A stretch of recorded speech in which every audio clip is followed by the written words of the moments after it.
So hello everyone and good evening सभी को। उम्मीद करता हूँ मेरी वॉइस प्रॉपर आ रही होगी सभी तक। एक बार कंफर्म कर देंगे।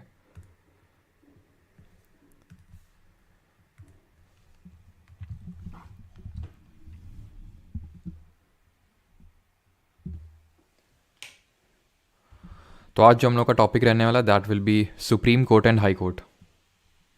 ठीक है, तो पार्ट 5 ऑफ कॉन्स्टिट्यूशन में ही आता है आपका supreme court, but high court जो है पार्ट 6 में आता है। पार्ट 5 में मैंने आपको बताया था टोटल 5 चैप्टर्स हैं। टोटल 5 चैप्टर हमने टोटल 3 चैप्टर्स अभी तक देखे हैं। फर्स्ट चैप्टर में हमने देखा था यूनियन एग्जीक्यूटिव के बारे में, जहाँ पे आर्टिकल नंबर 52 से लेके 78 तक दिया हुआ था। प्रेसिडेंट से स्टार्ट हुआ था और ड्यूटी ऑफ प्राइम मिनिस्टर पे ख़त्म हुआ था।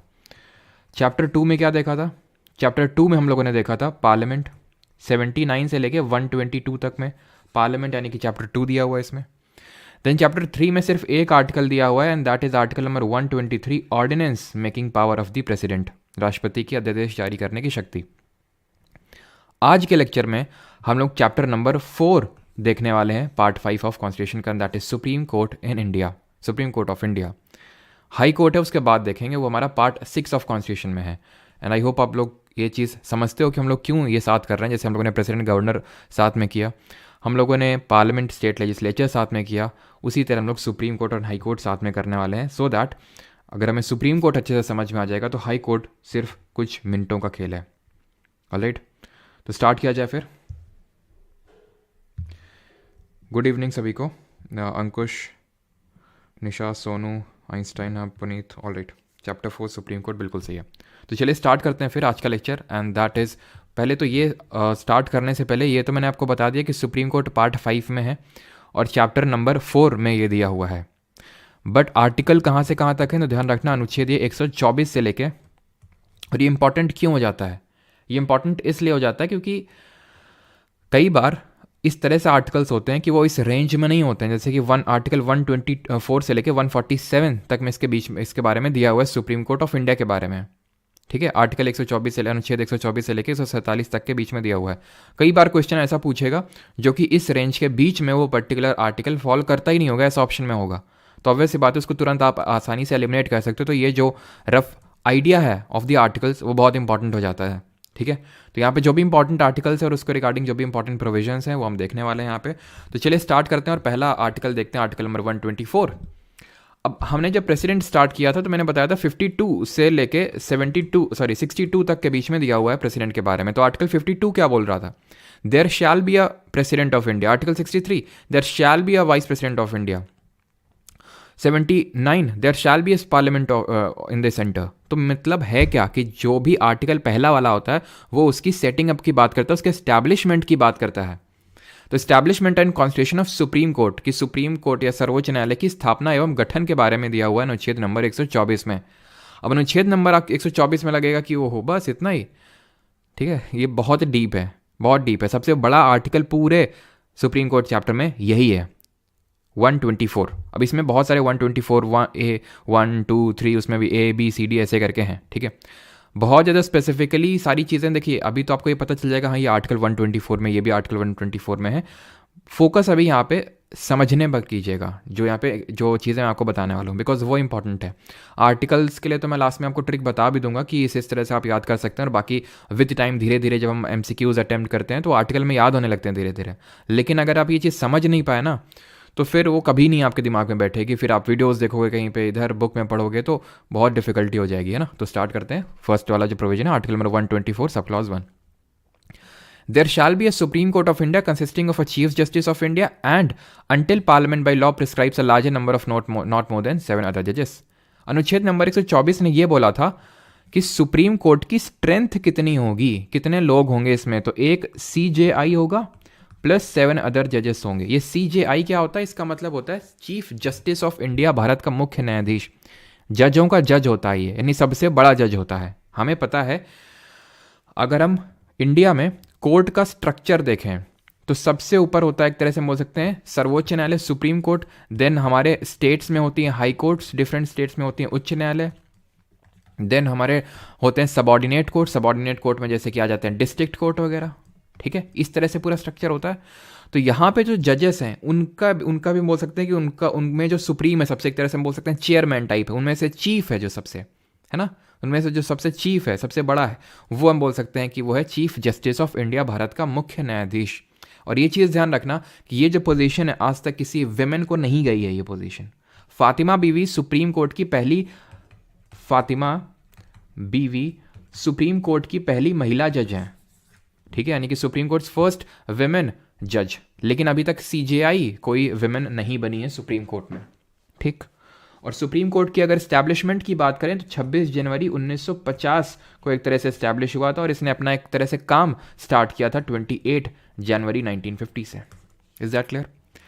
तो सुप्रीम कोर्ट का ये जो पहला वाला आपको है समझ में आ गया, लेकिन अभी मैंने पूरा समझाया नहीं, तो समझ में क्या आया होगा आपको। तो एक सीजीआई होगा और 7 अदर जजेस होंगे, जब तक कि पार्लियामेंट इसकी और नंबर ऑफ जजेस को लेके कोई प्रोविजन नहीं बनाता है। पार्लियामेंट ने फिर प्रोविजन बनाया, और करेंटली अगर हम स्ट्रेंथ की बात करें, जो करंट स्ट्रेंथ है that is CJI plus 33 other जजेस। समझ रहे हैं आप, कहाँ सीजीआई प्लस 7 से हम सीजीआई प्लस 33 में आ चुके हैं, और स्ट्रेंथ बढ़ती रहती है धीरे धीरे, और पार्लियामेंट को इसका पावर है स्ट्रेंथ को इंक्रीज करने का, जो इसकी स्ट्रेंथ है उसको बढ़ाने का।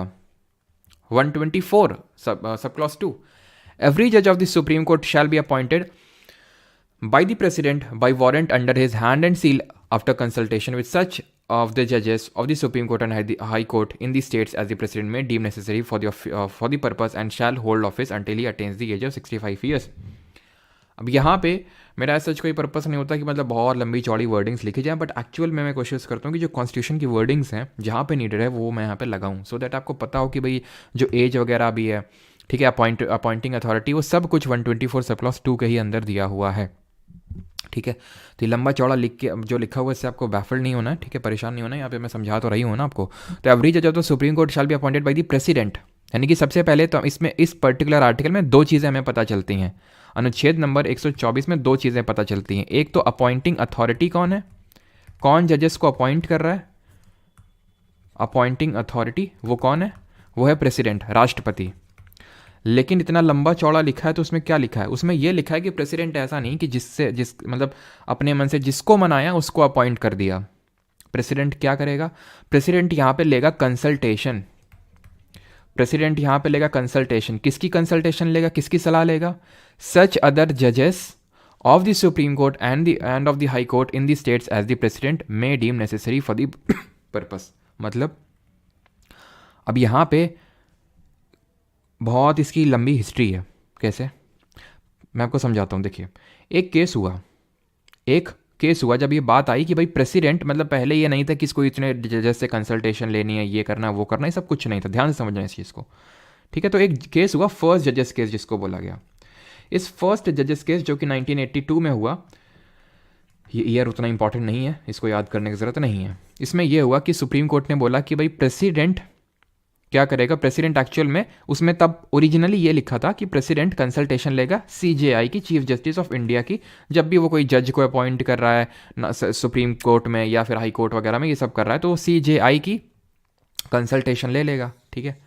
तो फर्स्ट जजेस केस में सुप्रीम कोर्ट में ये मतलब बात उठी कि क्या ये जो सीजेआई ने जो एडवाइस दी है क्या ये प्रेसिडेंट पे बाइंडिंग है क्या। तो सुप्रीम कोर्ट ने बोला ना, ये बाइंडिंग नहीं है, ये बस अपना ओपिनियन रख सकता है CJI, but it is not binding on the president. But second जो जजेस केस हुआ, सेकेंड जजेस केस, इसमें क्या हुआ, इसमें हुआ 1993 के टाइम पे हुआ था। इसमें ये सुप्रीम कोर्ट ने बोला कि जो सीजेआई ने जो प्रेसिडेंट को एडवाइस दी है that is binding on him, ठीक है, सहमति होनी चाहिए दोनों के बीच में, और सीजेआई सिर्फ अपनी अकेले की एडवाइस नहीं देंगे, दो और जजेस होंगे। याद कैसे रख सकते हैं, सेकंड जजेस में बोला कि दो जजेस होंगे, और दो जजेस की भी कंसल्टेशन लेगा सीजेआई, उसके बाद प्रेसिडेंट को अपना ओपिनियन रखेगा। थर्ड जजेस केस हुआ 1998 में। इसमें बोला सुप्रीम कोर्ट की दो नहीं 4 जजेस की रिक्वायरमेंट होगी, और जब उनकी सहमति होगी और सीजेआई, तो वो सीजेआई जो अपना ओपिनियन है वो रखेगा प्रेसिडेंट के सामने, यानी उसका सोल ओपिनियन नहीं, 4 जजेस का भी ओपिनियन उसको लेना पड़ेगा। इसी बीच सन 2004 में पार्लियामेंट का मूड खनकता है और उसने एक एक्ट लाता है, कमीशन बनाता है, national judicial appointment commission, national judicial, ठीक है, यहाँ पे मैं लिख देता हूँ नेशनल जुडिशियल अपॉइंटमेंट कमीशन। इस कमीशन की स्थापना करता है पार्लियामेंट, और पार्लियामेंट बोलता है कि ये जो एक्चुअल में जो सिस्टम है ना, ये कि इतने जजेस के ये लेगा, और फिर इसको बोलते हैं कॉलेजियम। आपने नाम हो सकता है सुना आप में से काफ़ी लोगों ने, तो या फिर आप कहीं पे वर्ड अगर लिखा देखेगी कॉलेजियम, तो आप समझ जाएंगे कॉलेजियम का मतलब है द ग्रुप ऑफ जजेस जिनकी कंसल्टेशन प्रेसिडेंट लेता है वाइल अपॉइंटिंग द जज और ट्रांसफरिंग द जज। भाई ट्रांसफर ऑफ जजेस कहाँ पे हो सकता है? उच्च न्यायालय में, हाई कोर्ट में। सुप्रीम कोर्ट में तो नहीं हो सकता है ना, क्योंकि सुप्रीम कोर्ट तो एक ही है, ट्रांसफर कहाँ करोगे? ठीक है, कोर्स ट्रांसफर तो हाई कोर्ट में हो सकता है, वो हाई कोर्ट में चीज़ पढ़ेंगे, लेकिन ये कॉमन है दोनों में जो चीज़ पढ़ा रहा हूँ, हाई कोर्ट और सुप्रीम कोर्ट दोनों में, तो वहाँ अलग से नहीं पढ़ाने वाला हूँ, इसीलिए हम लोग साथ में कर रहे हैं चीज़ों को। क्लियर? तो ये कॉलेजियम है, तो इसने एक तरह से नेशनल जुडिशियल अपॉइंट कमीशन ने कॉलेजियम को रिप्लेस कर दिया, या फिर पार्लियामेंट ने एनजेएसी के थ्रू, एनजेएसी मतलब नेशनल जुडिशियल अपॉइंटमेंट कमीशन, इसके थ्रू कॉलेजियम को रिप्लेस कर दिया, कॉलेजियम को हटा दिया। देन आपको पता है फिर क्या होती है, फाइट होती है जुडिशियल और लेजिस्लेचर के बीच में। देन हुआ हमारा फोर्थ जजेस केस। इस फोर्थ जजेस केस में सुप्रीम कोर्ट ने बोला ये जो आपने अमेंडमेंट करके ये जो चीज़ ऐड करी है, ये अमेंडमेंट था, मैं आपको यहाँ पे लिख देता हूँ, that was 99th constitutional amendment. ये जो चीज़ ऐड करी थी ना एनजेएसी वाली, इसको 99th संविधान में संशोधन किया था 2004 में, उसके थ्रू ऐड किया था। तो फोर्थ जजेस केस में सुप्रीम कोर्ट ने declared 99th constitutional amendment as unconstitutional, असंवैधानिक घोषित कर दिया, यस असंवैधानिक है, एंड एबॉलिश्ड एनजेएसी को खत्म कर दिया पूरी तरह से। तो हमें घुमा फिरा के याद क्या रखना है कि अभी भी कॉलेजियम सिस्टम ही चल रहा है। और ये मैंने पूरी रामायण कथा क्यों बताई, सो दैट आपको ये पता हो ये फोर्थ जजेस केस क्या है, और ये 99th अमेंडमेंट किससे रिलेटेड था, जिसने एनजेएसी लाया, जिसको कि हटा दिया किसने, सुप्रीम कोर्ट ने अनकॉन्स्टिट्यूशनल डिक्लेयर कर दिया अपने फोर्थ जजेस केस में। Is that clear? यहाँ तक सभी को क्लियर है? एंड हमने क्या पढ़ा था कि इस पर्टिकुलर आर्टिकल 124 में दो चीज़ें हैं, एक तो अपॉइंटिंग अथॉरिटी दी गई है, and the second thing is president for the purpose and shall hold office until he attains the age of 65 years. यहाँ पे 65 साल की इनकी उम्र मेंशन है। ये 65 साल की उम्र मिनिमम एज नहीं है, मैक्सिमम एज है। तो ध्यान रखना, there is no minimum age requirement for becoming a जज। कोई मिनिमम एज रिक्वायरमेंट नहीं है for becoming a supreme Court जज, और हाई कोर्ट जज के लिए भी कोई रिक्वायरमेंट नहीं है इस तरह से। तो नो मिनिमम एज रिक्वायरमेंट। ये जो आप यहाँ पे देख रहे हैं 65, it is the maximum age, यानी कि 65 साल अगर आपकी हो गई है तो उसके बाद आपको उसके आगे आप प्रोसीड नहीं कर सकते हैं, ये लिखा हुआ है इसमें। क्लियर है यहाँ पे? तो दो चीज़ें क्या थी हमने समझ ली। आर्टिकल नंबर 124, अ जज may by writing under his hand address to the president resign his office, यानी कि जो जजेस हैं वो रिजाइन कर सकते हैं राष्ट्रपति को लिख के प्रेसिडेंट को। और कौन, अच्छा जरा कमेंट में ये बताइए और किस किस का हमने पढ़ा है जो रिजाइन करता है प्रेसिडेंट को लिख के, जो रिजाइन करता है प्रेसिडेंट को लिख के, अब जल्दी से बताइए। तो एक न्यायाधीश राष्ट्रपति को संबोधित अपने हाथ से लिखकर अपना त्याग पत्र दे सकता है, सिंपल। 124B यहाँ पे अभी क्या देख रहे थे, देखिए सबसे पहले तो देखा article 124 sub clause 1, article 124 sub clause 2, article 124 sub clause 3 के तहत अब ये आएंगे A, B, C इस तरह से आएंगे। तो दूसरे वाले में क्या दिया हुआ, अ जज may be removed from his office in the manner provided in clause 4, यानी क्लॉज 4 जो अभी हम देखेंगे, अभी क्या है क्लॉज 3 देख रहे हैं, क्लॉज 3 का सब क्लॉज B देख रहे हैं, ये क्लॉज 3 का सब क्लॉज B देख रहे हैं, जिसमें ये लिखा हुआ है क्लॉज 4 में रिमूव होगा। तो भाई क्यों, ये क्यों लिखा है यहाँ पे, ठीक है फालतू में वहीं पे देख लेंगे इसको, तो ये एकदम ही इंपॉर्टेंट नहीं है, क्योंकि ये बोल रहा है कि कैसे रिमूव करना है वो क्लॉज 4 में जाके पढ़ो। तो चलते हैं उसकी तरफ, लेकिन उससे पहले 124 सब क्लॉज 3 को देख लेते हैं। क्वालिफाइड फॉर अपॉइंटमेंट, एक सेकंड को देख लेते हैं, ठीक है। आर्टिकल 124 सब क्लॉज 3 में एक तरह से लिखा हुआ है कि इनकी क्वालिफिकेशंस क्या होंगी अपॉइंटमेंट की, ठीक है, 124(3) में, ठीक है। Has been for at least 5 years a जज ऑफ हाई कोर्ट और 2 or more such courts in the succession, इस समराइज अभी मैं कर दूंगा। Has been at least 10 years an advocate of a high Court और 2 or more such court in succession in the opinion of the president और distinguished jurist. 3 qualification है, कितनी है 3। पहला है कि अगर कोई भी जज 5 साल तक रहा है जज हाई कोर्ट में, कोई भी ऐसा व्यक्ति जो 5 साल या फिर उससे ज़्यादा हाई कोर्ट में जज रहा है। अब ऐसा नहीं कि एक ही हाई कोर्ट, ये जो लिखा हुआ है ना 2 or more such court in succession, इसका मतलब ये है कि ज़रूरी नहीं कि एक ही हाई कोर्ट में आपने पूरा 5 साल सर्व होगा तभी हम मानेंगे कि आप क्वालिफाइड एलिजिबल हैं to be appointed as a supreme court का जज, ठीक है। आपने अगर 2 साल मद्रास हाई कोर्ट में, 2 साल इलाहाबाद हाई कोर्ट में और 1 साल मान लेते हैं कि आपने महाराष्ट्र हाई कोर्ट में सर्व किया, तो टोटल आपके 5 साल हो गए। दूसरा, have been an at least 10 years an advocate of a high Court और 2 or more such courts in succession, यानी कि या तो आप 10 साल या उससे ज़्यादा के लिए हाई कोर्ट में एडवोकेट रहे हो, या तो 5 साल से ज़्यादा जज रहे हो, 5 या 5 साल से ज़्यादा जज, या फिर 10 या 10 साल से ज़्यादा आप एडवोकेट रहे हो, या फिर इन the opinion of the president a distinguished jurist, यानी राष्ट्रपति की राय में, राष्ट्रपति की नज़रों में आप प्रतिष्ठित न्यायविद हैं, यानी कि एक ऐसे व्यक्ति हैं जिसको कि जुरिस्डिक्शन की, हमारे कॉन्स्टिट्यूशन की, लॉ की बहुत अच्छी नॉलेज है। तो उस केस में प्रेसिडेंट आपसे इंप्रेस होकर आपको सुप्रीम कोर्ट का जज बना सकता है। बट एक चीज़ का ध्यान रखना, ये जो भी चीज़ें लिखी हुई हैं ABC, इन तीनों के बीच में और लगा हुआ है, और मतलब या, इसका मतलब ये नहीं कि उसको 5 साल जज भी होना है, 10 साल एडवोकेट भी होना है, राष्ट्रपति की नज़रों में इसको डिस्टिंग्विश्ड ज्यूरिस्ट भी होना है ना, या तो ये हो, या तो ये हो, या तो ये हो, कोई भी एक हो चलेगा। क्लियर यहाँ तक? आते हैं अगले पे, and that is 124 sub clause 4, and that is removal of जजेस बाई प्रेसिडेंट।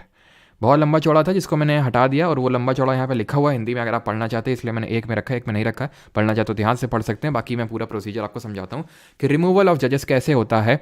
तो ये तो हो गया बाई प्रेसिडेंट, राष्ट्रपति करता है, क्योंकि राष्ट्रपति ही अपॉइंटिंग अथॉरिटी था, यही अपॉइंट कर रहा था, तो यही रिमूव करेगा। बट ऐसा नहीं कि जब मन आया सो रिमूव कर दिया प्रेसिडेंट ने, इसमें पूरा प्रोसीजर फॉलो करना होता है। तो सबसे पहले grounds for removal, grounds for removal कैसे मतलब कौन से रीज़न की वजह से हटाया जा सकता है। तो ये 2 ग्राउंड्स हैं, एक तो है प्रूव्ड मिसबिहेवियर, जिसको सिद्ध कदाचार बोल सकते हैं। प्रूव्ड मिसबिहेवियर, सिद्ध कदाचार का मतलब ये होता है कि उसने कुछ मिसबिहेव किया है, एक तरह से अपनी पावर, अपने जुरिस्डिक्शन का गलत इस्तेमाल किया है, या फिर वो इनकैपेसिटी, इनकैपेसिटी का मतलब है अपना काम करने के योग्य बचा नहीं है, या तो मेंटली, फिजिकली, मतलब वो अपना काम ढंग से नहीं कर पाने योग्य है, या फिर अयोग्य हो गया, अभी वो अपना काम ढंग से वो नहीं कर पा रहा है, उसको बोलते हैं इनकैपेसिटी या फिर अक्षमता। क्लियर? तो उस केस में मतलब ये 2 रीजंस है जिसकी वजह से प्रेसिडेंट इनको हटा सकता है। बट अगेन प्रेसिडेंट तो बस हटाता है, पूरा प्रोसीजर पार्लियामेंट में चलता है, इसका रेजोल्यूशन चलता है। ऐसा नहीं कि प्रेसिडेंट जब मनाया इन दोनों ग्राउंड्स पे हटा देगा। इन दोनों ग्राउंड्स का यूज़ करते हुए जज को रिमूव करने के लिए पार्लियामेंट में एक रेजोल्यूशन आ सकता है। पार्लियामेंट में जब बोलता हूँ तो मतलब इधर लोकसभा और राज्यसभा, यानी कि स्टेट लेजिस्लेचर में इनके रिमूवल का रेजोल्यूशन नहीं आ सकता है। ठीक है, इधर लोकसभा और राज्यसभा। कैसे आता है? तो सबसे पहले ये है कि अगर हमें मान लो कि किसी मेंबर ऑफ पार्लियामेंट का मन हुआ कि ये जज मज़ा नहीं आ रही इसमें, इसको हटाना है, तो लोकसभा में अगर इस रेजोल्यूशन को इनिशिएट करना है, याद करो प्रेसिडेंट को जब हटा रहे थे, जिसको इम्पीचमेंट बोलते हैं, महाभियोग बोलते हैं, टेक्निकली स्पीकिंग इनके रिमूवल को रिमूवल ही बोलते हैं, इम्पीचमेंट नहीं बोलते हैं। हम सिनोनिमसली कहीं कहीं पे देख लेते हैं, लिखा हुआ बुक में लिखा हुआ है, फिर कहीं पे लिखा हुआ, बट इम्पीचमेंट नहीं है। क्यों नहीं है वो भी मैं आपको अभी समझा देता हूँ। बट ये ध्यान रखना कि जैसे हमने प्रेसिडेंट के केस में देखा था कि 1/4 मेंबर, अगर कोई रेजोल्यूशन आता है तो पहले 1/4 मेंबर से साइन करवाओ, तब हम समझें कि हाँ सिर्फ 1-2 लोग नहीं, काफ़ी लोग चाहते हैं कि ये बंदा हटे। तो लोकसभा में अगर लाना है तो 100 मेंबर्स का अप्रूवल चाहिए, एंड राज्यसभा में लाना है तो 50 मेंबर्स का अप्रूवल आपको चाहिए। और अगर ऐसा हो गया तो ये फिर जो रेजोल्यूशन है प्रिसाइडिंग ऑफिसर के पास जाएगा, पीठासीन अधिकारी के पास जाएगा। ये जो मैं सारी चीज़ें बता रहा हूँ ये पूरा प्रोसीजर है जो कि कॉन्स्टिट्यूशन में नहीं लिखा हुआ है, बल्कि ये जो चीज़ लिखी हुई है ये जजेस इंक्वायरी एक्ट ऑफ 1968 में लिखा हुआ है। ये प्रिसाइडिंग ऑफिसर का मतलब है पीठासीन अधिकारी, लोकसभा के केस में स्पीकर वहाँ का यानी अध्यक्ष, और राज्यसभा के केस में चेयरमैन यानी कि वहाँ का सभापति। और अगर उसने एग्री किया तभी ये आगे बढ़ेगा, अगर डिसएग्री किया तो वहीं खत्म। अगर एग्री कर दिया तो क्या होगा, एक 3 सदस्य की कमेटी बनेगी। कौन कौन होगा वो जानने की जरूरत नहीं है, 3 मेंबर्ड कमेटी बनेगी। और अगर उस 3 मेंबर्ड कमेटी ने बोला येस गो ऑन, ये प्रूव्ड मिसबिहेवियर इनकैपेसिटी का जो रीज़न दिया है ये बिल्कुल सही है, ये उसको इवैल्यूएट करेगी। और अगर उसको लगा तो वो कैरी ऑन करने के लिए बोल देगी, नहीं तो वहीं पे ख़त्म करने के लिए बोल देगी। अगर कैरी ऑन करने के लिए बोला तो दोनों हाउसेस से इस पर्टिकुलर रेजोल्यूशन को अब स्पेशल मेजॉरिटी से, विशेष बहुमत से पास करवाना है, जो कि मैंने कल बताया था। इसका मतलब क्या होता है? इसका मतलब होता है majority of the total membership of the house plus 2/3 members present and voting. अगर ये बात समझ में आती है, जो कि मैंने कल डिटेल में समझाई थी वाइल बिफोर अमेंडमेंट, तो ठीक है, नहीं तो फिर सीधे रट्टा मारो जिंदाबाद, स्पेशल मेजॉरिटी विशेष बहुमत से हटाया जाता है इनको। और जब हो जाएगा तो प्रेसिडेंट ठप्पा मार के इनको हटा देगा। अब मैंने बोला कि इनके रिमूवल को इम्पीचमेंट नहीं बोलते हैं, इसलिए क्योंकि यहाँ पे वो एक रिमूवल अथॉरिटी है, and that is president. President ने ठप्पा लगाना, लेकिन प्रेसिडेंट को जब हटाते हैं तो कोई ठप्पा लगाने वाला नहीं होता है, और प्रेसिडेंट हाईएस्ट कॉन्स्टिट्यूशनल पोजीशन है हमारे कंट्री की, तो इसलिए प्रेसिडेंट के रिमूवल को इम्पीचमेंट बोलते हैं, बट इनके वाले को नहीं बोलते हैं। ठीक, क्लियर है यहाँ तक? कोई ऐसा जिसको समझ ना आया हो, कुछ भी प्रॉब्लम हो तो अभी बता सकता है। ऑलराइट, इफेक्टिव मेजोरिटी नहीं होती विपिन मौर्य, इफेक्टिव नहीं होती, इफेक्टिव होती है प्रिसाइडिंग ऑफिसर्स को हटाने के लिए। ठीक, अब आते हैं 124 सब क्लॉज 5 में, they take oath before the president, यानी शपथ दिलाने का काम कौन करता है? राष्ट्रपति। सिंपल। ठीक है, प्रेसिडेंट को कौन ओथ दिला रहा था, जरा बताइए कमेंट में।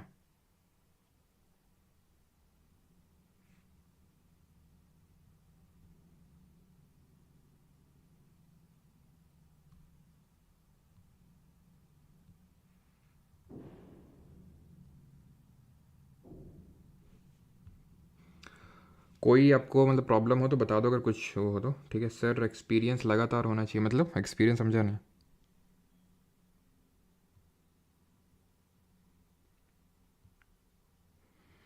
सबका सही है, CJI। ठीक है, CJI जो है ओथ दिलाता है किसको? प्रेसिडेंट को। अब आते हैं 124 क्लॉज 6 में, no person who has held the office as a judge of the Supreme Court shall plead or act in any court or before any authority within the territory of India। यानी कि कोई भी जज जो अब जज नहीं है, जो पहले जज था, जैसे कि कोई जज है अब वो जज की पद से हट चुका है, तो वो अब कहीं पे भी किसी भी कोर्ट में प्लीड या फिर एक्ट नहीं कर सकता है। क्योंकि सोचो कि अगर वो कोई मतलब जैसे कि अभी कोई जज है हाई कोर्ट का, उसने कोई अभी न्याय सुनाया था, ठीक है, पहली बात तो ये है कि हो सकता है कि वो, क्योंकि न्याय ऐसे सुनाएगा कि मान लो कि कोई ऐसी बॉडी है जहाँ पे वो काम करना चाहता है, अपने रिजिग्नेशन या फिर अपने रिमूवल के बाद वो वहाँ पे काम करना चाहता है, फिर अपने बोल सकते हैं कि रिटायरमेंट के बाद वहाँ पे काम करना चाहता है, तो उसके अगेंस्ट, उसके खिलाफ तो ये कोई ऑर्डर ही नहीं पास करेगा। क्यों? सो दैट वो उनको फेवर करे।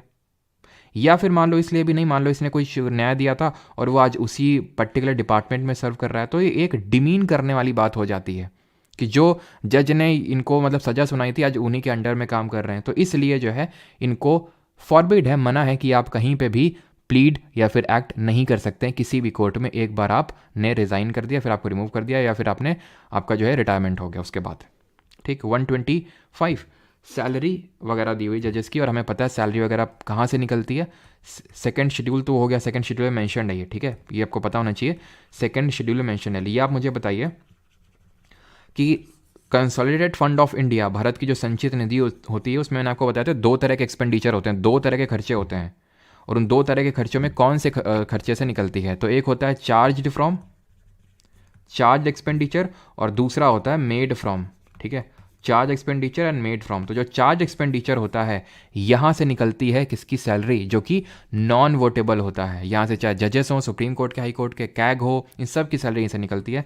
Non votable part of the budget होता है, प्रेसिडेंट, वाइस प्रेसिडेंट, सबकी, कोई वोटिंग नहीं। और इसमें क्या है, वोटिंग हो सकती है, और किस हाउस में हो सकती है? Only in Lok Sabha. ठीक है, ओनली इन लोकसभा, नहीं राज्यसभा तो कोई वोटिंग करता ही नहीं है, बस वो एक रिकमेंडेटरी हम बोल सकते हैं एक इंस्टीट्यूशन है, फिर हाउस होता है इस केस में। 125 सब क्लॉज 1, ये 125 का बेसिक पढ़ रहे थे। तो salary as made return by the parliament by law, तो पार्लियामेंट इनकी सैलरी डिसाइड कर सकता है। ठीक है, और ध्यान रखना पार्लियामेंट ही क्या डिटरमाइन करा था? स्ट्रेंथ भी डिटरमाइन करा था। पार्लियामेंट इनकी एक तरह से सैलरी भी डिटरमाइन कर सकता है, जो सेकंड शेड्यूल में मैंशनड है। Shall be entitle to such privileges and allowances as may from time to time, यानी कि जो भी एक्स्ट्रा विशेष अधिकार या अलावेंसेज ये पार्लियामेंट डिसाइड कर सकता है टाइम टू टाइम। ठीक है, 126 appointment of acting chief justice. When the office of Chief Justice of India is vacant, the duties of the office shall be performed by such one of the other judges of the court as the president may appoint for the purpose। इसका मतलब क्या है? इसका मतलब भी मान लेते हैं चीफ जस्टिस ने रिज़ाइन कर दिया। मैं 2 चीज़ें बोलता हूँ, चीफ जस्टिस की या तो सीट वेकेंट हो गई, एब्सेंट हो गई। अब आप बताने की ज़रूरत ना होनी चाहिए कि वेकेंट एब्सेंट में अंतर क्या होता है, वैकेंसी किस किस वजह से क्रिएट हो सकती है, क्योंकि ये मैंने आपको बहुत अच्छे से एक्सप्लेन किया था जब मैंने प्रिसाइडिंग ऑफिसर्स पढ़ाए थे इसके लोकसभा और राज्यसभा के, कि वेकेंट जब होती है सीट तो क्या होता है, अगर स्पीकर भी वेकेंट है, डिप्टी स्पीकर की भी सीट वेकेंट है, तो उस केस में प्रेसिडेंट किसी मेंबर को टेम्पररी तौर पे प्रिसाइडिंग ऑफिसर बना देगा, देन हाउस एक परमानेंट अपना इलेक्ट अपॉइंट कर लेता है। लेकिन अगर दोनों एब्सेंट हैं तो उस केस में प्रेसिडेंट नहीं आता, उस केस में panel of chairperson in the case of Lok Sabha, panel of vice chairperson in the case of Rajya Sabha आता है। तो वैकेंसी हो क्रिएट हो सकती है, उसने रेजिग्नेशन दे दिया, डेथ हो गई, उसको रिमूव कर दिया गया इस केस में, या फिर उसकी एब्सेंसी है, बेटी की शादी है, तबीयत नहीं सही है, फिर कुछ भी है तो वो नहीं आया है, तो उस केस में किसी को भी एक्टिंग चीफ जस्टिस के तौर पे अपॉइंट किया जा सकता है। क्लियर?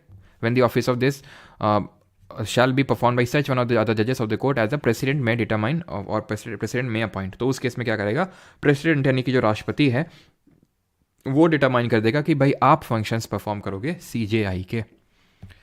बैक टू बैक अब आर्टिकल इसी से रिलेटेड है। अपॉइंटमेंट ऑफ एडहॉक जजेस। एडहॉक का मतलब क्या होता है, कल बताए थे, टेम्पररी। याद करो पार्लियामेंट्री कमिटीज जब पढ़ाया था मैंने, तो सबसे शुरुआत में ही आपसे बोला था कि दो तरह की कमिटीज होती हैं, एक तो परमानेंट जिनको हम बोलते हैं स्टैंडिंग कमेटी, और एक टेम्पररी जिनको हम एडहॉक कमेटी बोलते हैं। एडहॉक का मतलब होता है टेम्पररी एक तरह से, ठीक है, टेम्पररी अपॉइंटमेंट ऑफ एडहॉक जजेस। तो इनकी अपॉइंटमेंट करता कौन है और क्यों की जाती है, तो ये तब की जाती है जब, फॉर एग्जाम्पल यहाँ पे नहीं लिखा हुआ क्या, चलो कोई नहीं, ये तब की जाती है जब कोरम नहीं होती है कोर्ट में। कोरम, मिनिमम नंबर ऑफ जजेस required to carry on the proceedings of the court.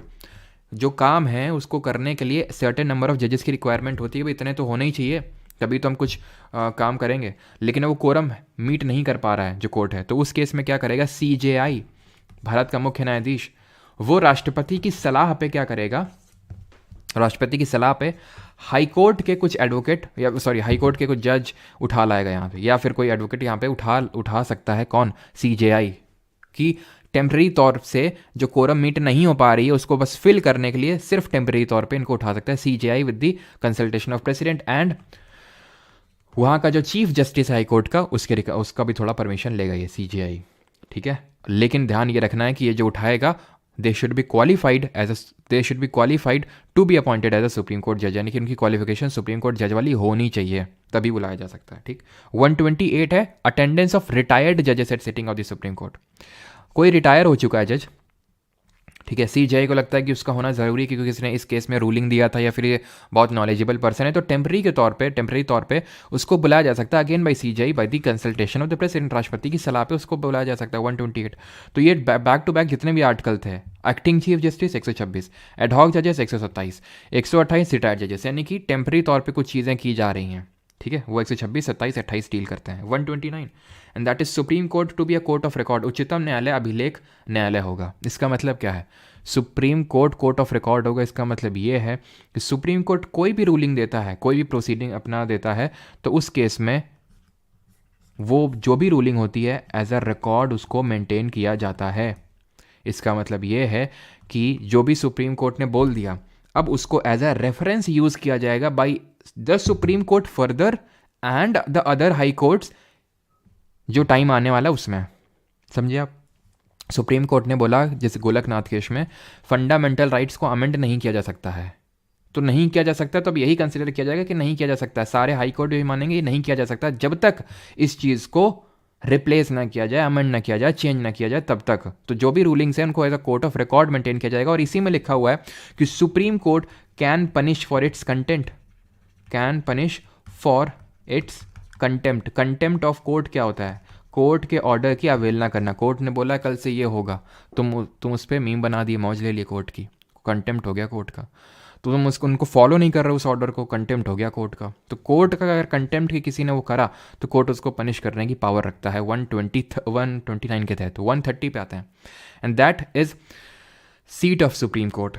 Constitution has declared Delhi as the seat of supreme Court, कि कॉन्स्टिट्यूशन संविधान ने ये बोला कि दिल्ली में सुप्रीम कोर्ट होगा। But CJI can declare any other place as any other seat of Supreme Court।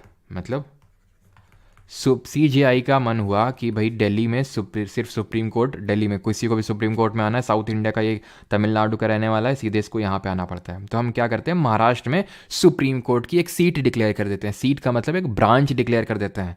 तो जो भी मतलब एक दोनों कनेक्शन में रहेंगे, मेन सेंटर ये रहेगा, इसकी ब्रांच हो गया है ना। आप देखा होगा ना कई सारे कोचिंग्स होती हैं, उनकी ब्रांचेस होती हैं ऐसे करके, तो वैसे ही, ठीक है। तो ये जो है तमिलनाडु वाला बंदा, अब उसको वहाँ नहीं जाना पड़ेगा दिल्ली, वो सीधे यहाँ पे आ सकता है महाराष्ट्र में। या फिर लोग उसको लगता है कि नॉर्थ ईस्ट वालों को यहाँ आना पड़ता है, तो उसने बंगाल में एक सीट डिक्लेयर कर दी।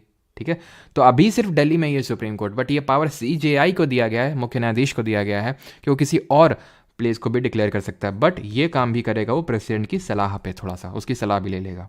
131। अब यहाँ से जुरिस्डिक्शन पढ़ेंगे, किसी को कोई डाउट हो यहाँ तक तो बता सकते हो, बिकॉज यहाँ से हम पढ़ने वाले हैं क्षेत्राधिकार।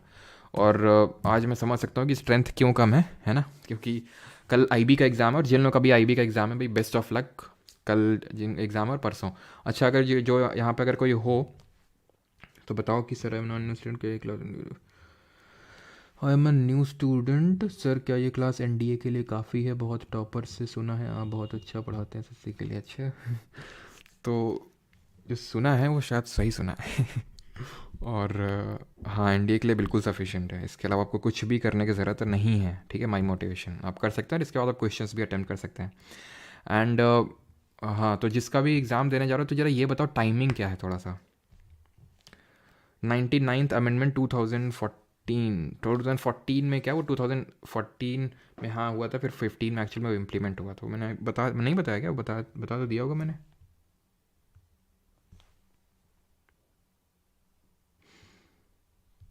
हम्म, 2014 बता दिया होगा ना मैंने, नहीं लिखवाया था वहाँ पे। कल छुट्टी दे दो सर, एग्ज़ाम है। कितना क्या फर्स्ट शिफ्ट और सेकंड शिफ्ट कैसा क्या है? मेरा परसों 2:30 बजे से। ओके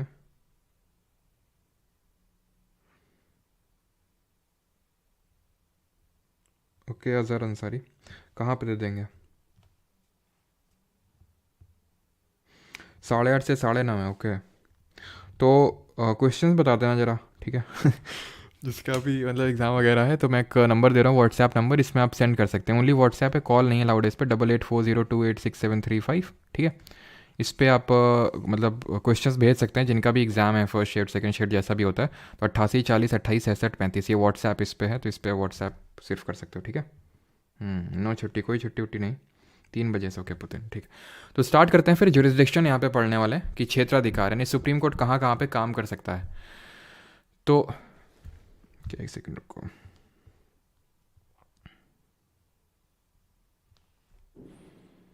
सर CGL 2024 के GS में क्या करें? क्या करोगे? पढ़ाई करो और क्या करो। Original jurisdiction of supreme court, सर्वोच्च न्यायालय का मूल क्षेत्राधिकार बिटवीन। अब ये है क्या समझो, ये कुछ नहीं। अगर केंद्र और राज्य से हम लोग लड़ जाते हैं ना, अपने पड़ोसी से, अपने दोस्तों से लड़ाई हो जाती है, कौन रिजॉल्व करता है? घर का बड़ा बुजुर्ग रिजॉल्व करता है।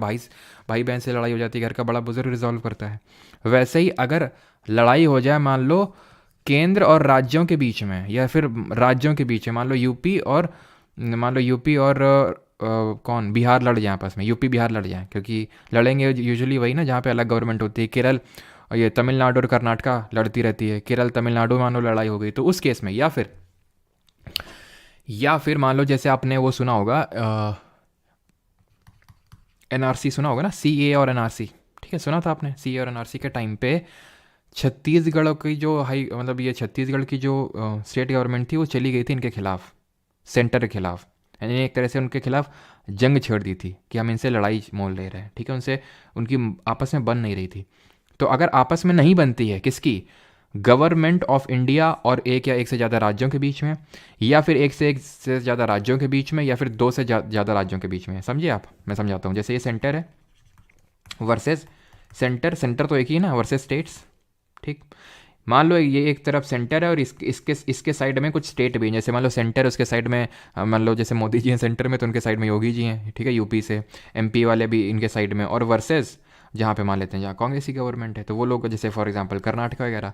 तो ये चीज़ें लिखी हुई हैं, मतलब सिंपल घुमा फिरा के ये याद रखना है कि ओरिजिनल जुरिस्डिक्शन किस आर्टिकल में, 131 में, और इसमें केंद्र और राज्यों की लड़ाइयाँ दी हुई हैं। लेकिन ध्यान ये रखना है कि वाटर डिस्प्यूट इसमें कवर्ड नहीं है।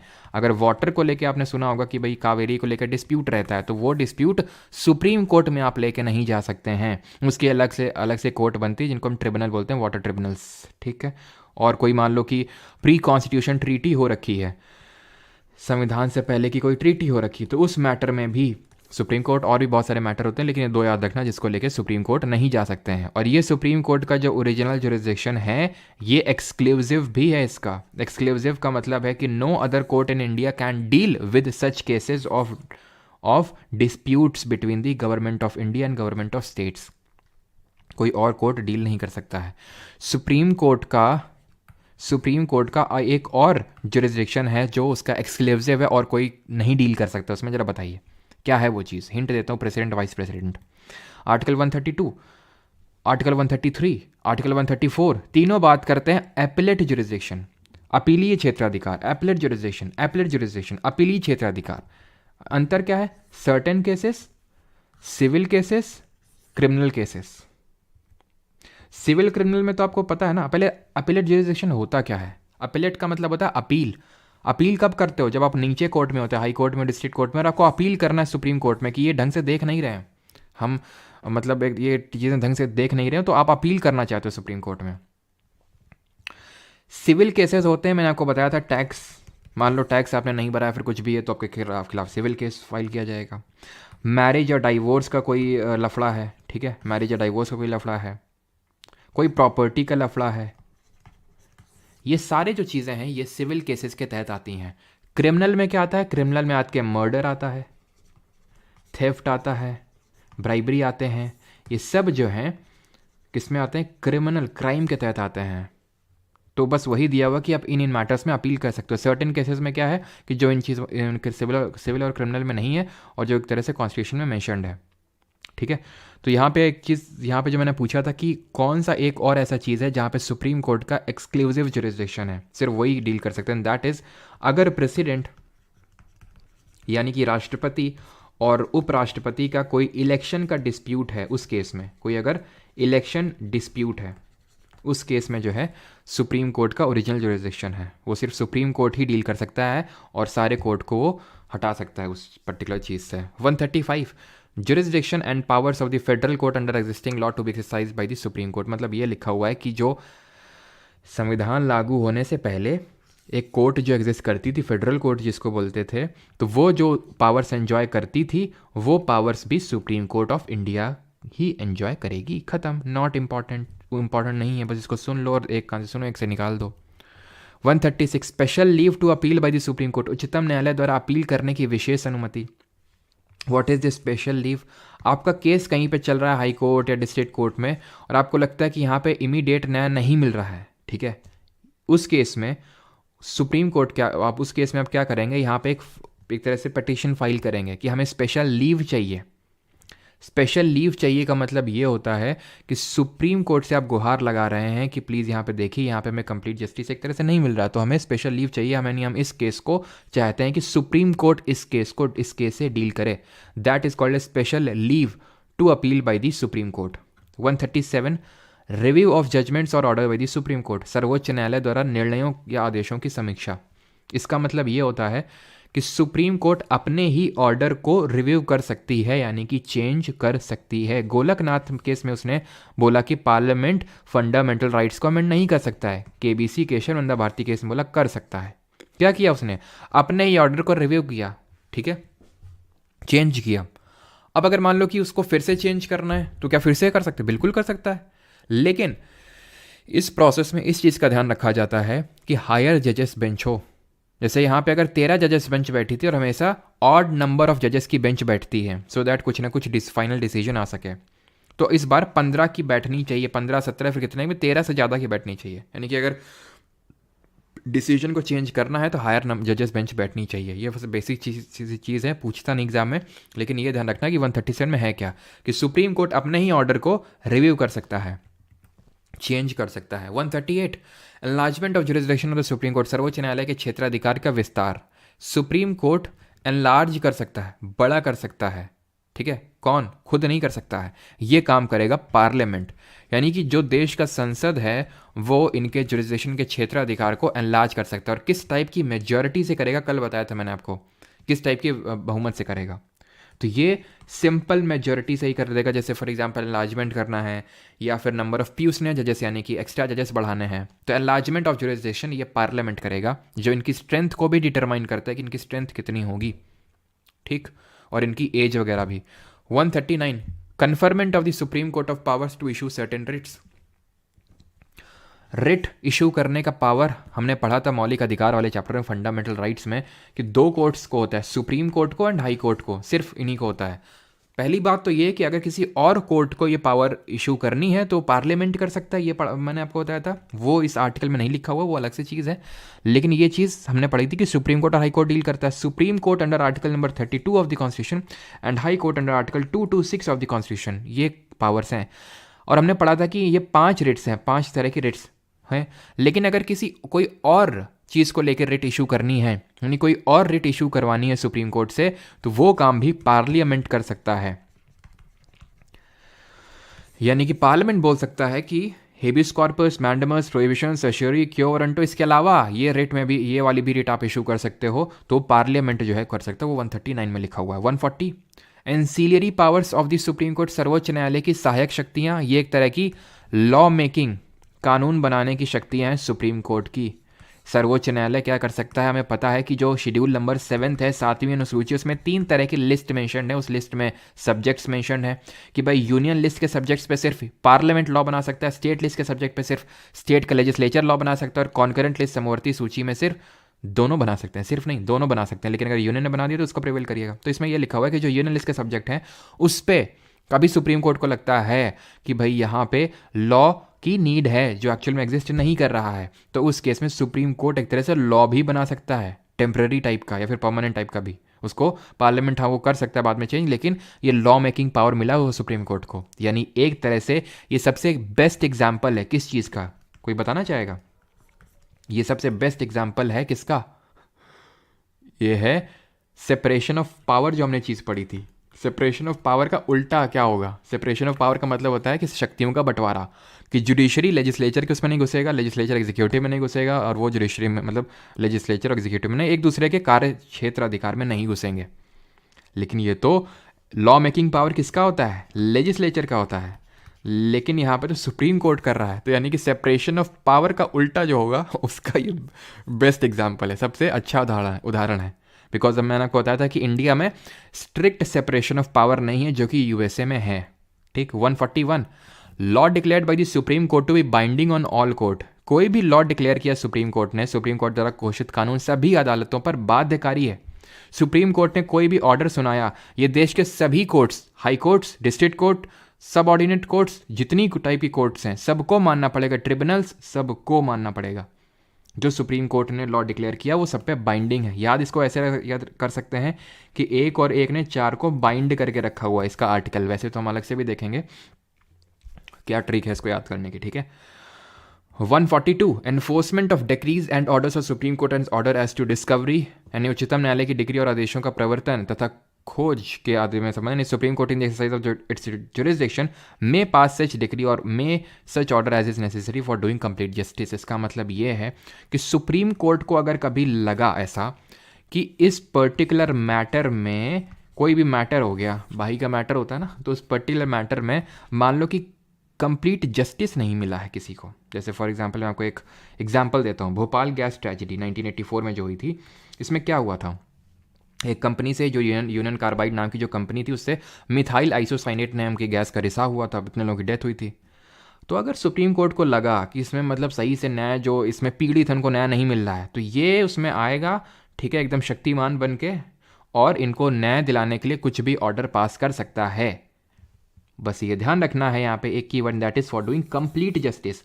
पूर्ण न्याय करने के लिए अगर उसको लगा कि अगर हमें शक्तिमान बन के आगे आना चाहिए, तो आगे आएगा सुप्रीम कोर्ट। ध्यान रखना इस चीज़ को। ठीक है।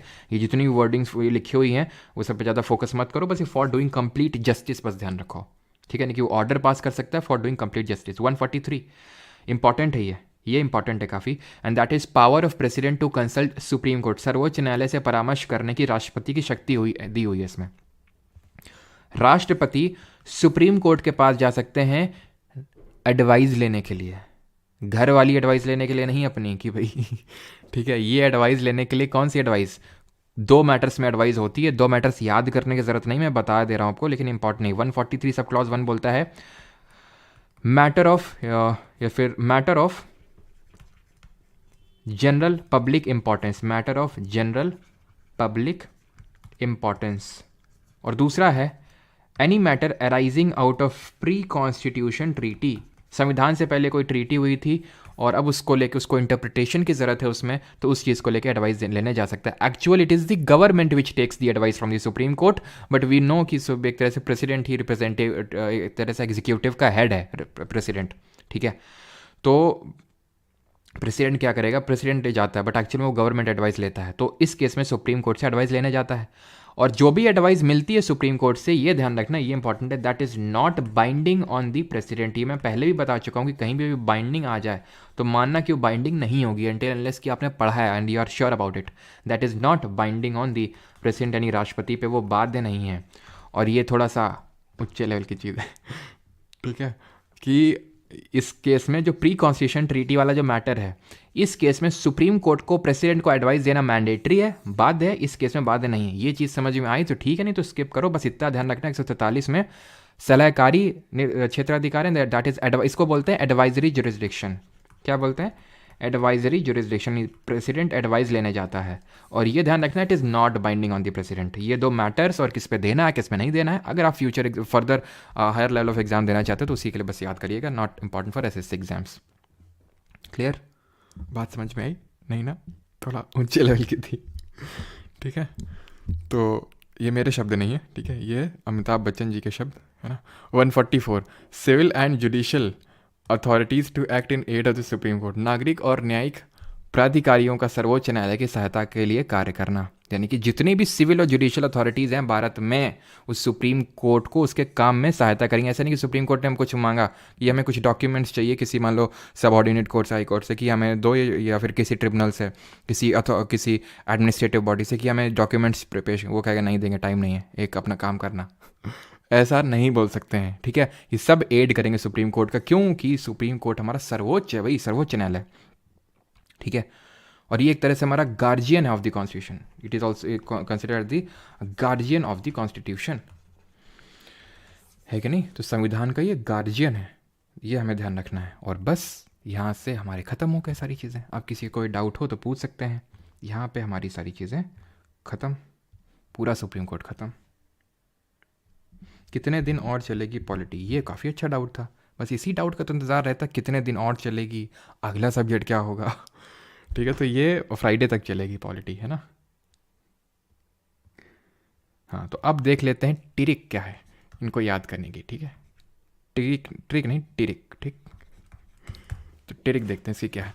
तो इसकी ट्रिक है कि सुप्रीम कोर्ट ने, कुछ लोगों को पता भी होगी आई थिंक, है ना, सुप्रीम कोर्ट ने सार्क कंट्रीज़ को एक सीट ऑफर करी। गुरु क्वेश्चंस भी करेंगे, क्वेश्चंस भी करेंगे, हाई कोर्ट कर लें जल्दी से, फिर क्वेश्चंस भी करेंगे।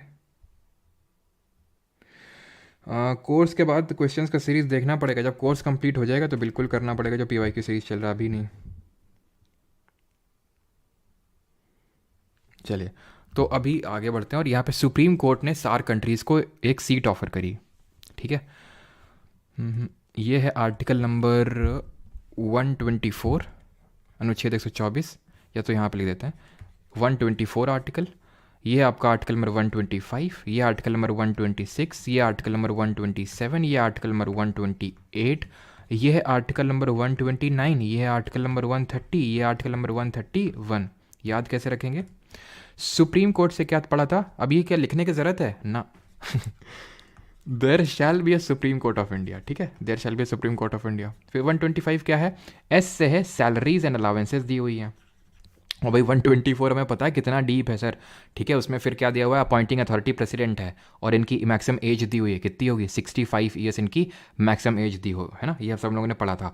फिर उसमें सब क्लॉज 4 में क्या दिया हुआ था, इनका रिमूवल दिया हुआ था, कि इनको रिमूव कौन कर सकता है, प्रेसिडेंट, कौन से ग्राउंड में, प्रूव्ड मिसबिहेवियर एंड इनकैपेसिटी, यानी सिद्ध कदाचार और अक्षमता के मामले में, ठीक है।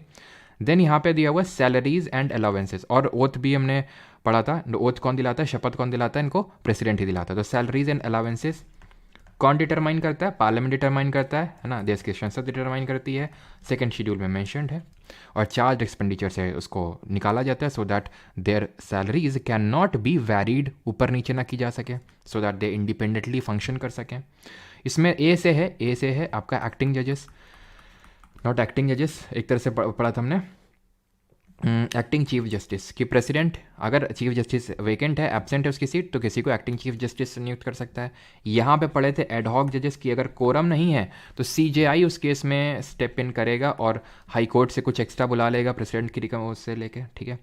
आर से अगर ये ए से एडहॉक हो गया, आर से अगर हम बात कर रहे हैं रिटायर्ड जजेस यानी अटेंडेंस ऑफ रिटायर्ड जज जो हमने पढ़ा था, ठीक है, अटेंडेंस ऑफ रिटायर्ड जजेस की भाई अगर कोई रिटायर्ड जज है तो उसको बुला सकता है कुछ टाइम के लिए कोर्ट में, कौन, CGI with the consultation of the president. C से है यहाँ पे कोर्ट ऑफ रिकॉर्ड की सुप्रीम कोर्ट जो है ये कोर्ट ऑफ रिकॉर्ड यानी सब चीज़ों का रिकॉर्ड मेंटेन रखता है जो भी उसने रूलिंग्स दी हैं, और वो अपने कोर्ट के कंटेम्प्ट के लिए, अवहेलना के लिए, अपनी मौज के लिए आपको बुलाएगा कोर्ट, ठीक है, बोलेगा आ तो जाओ जरा इधर, मुड़ जाओ जरा पीछे, डंडा निकालिए हमारा। तो जिस तरह से हमारे स्कूल में पिटाई होती थी फिर वैसे ही पिटाई होगी। 130 वाला ये सीट से यहाँ पे है सीट, सिंपल, यानी कि Delhi will be the seat of supreme court. और अगर जरा जल्दी से बताइए कि अगर कोई और जगह को सीट डिक्लेयर करना है तो वो कौन करेगा, और ऑफर के यहाँ से ओ को उठाना है और ये हो जाएगा ओरिजिनल जुरिस्डिक्शन, मूल क्षेत्राधिकार, जिसमें हमने क्या पढ़ा था कि लड़ाइयाँ जो है सेंटर और स्टेट्स की वो डील होती है, इट इज़ एक्सक्लूसिव। सीट अगर किसी और को डिक्लेयर करना है, मतलब कोई और प्लेस को डिक्लेयर करना है, वो CGI कर सकता है with the consultation of the president. Sir इसके बाद वाले के लिए मेरे पास टिरिक नहीं है, इसके लिए हम वैसे याद करेंगे। कैसे, देखिए 132, 133, 134 ये तो एक ही चीज़ की बात कर रहे थे, दैट वाज अपीलीय क्षेत्राधिकार, एपलेट जुरिस्डिक्शन। तो क्या इसके लिए भी आपको चाहिए क्या? चाहिए क्या? नहीं चाहिए होगी, क्यों? क्योंकि 132 में appellate jurisdiction with respect to certain cases, civil cases and criminal cases, वो पूछता भी नहीं उतना ज़्यादा, ठीक है।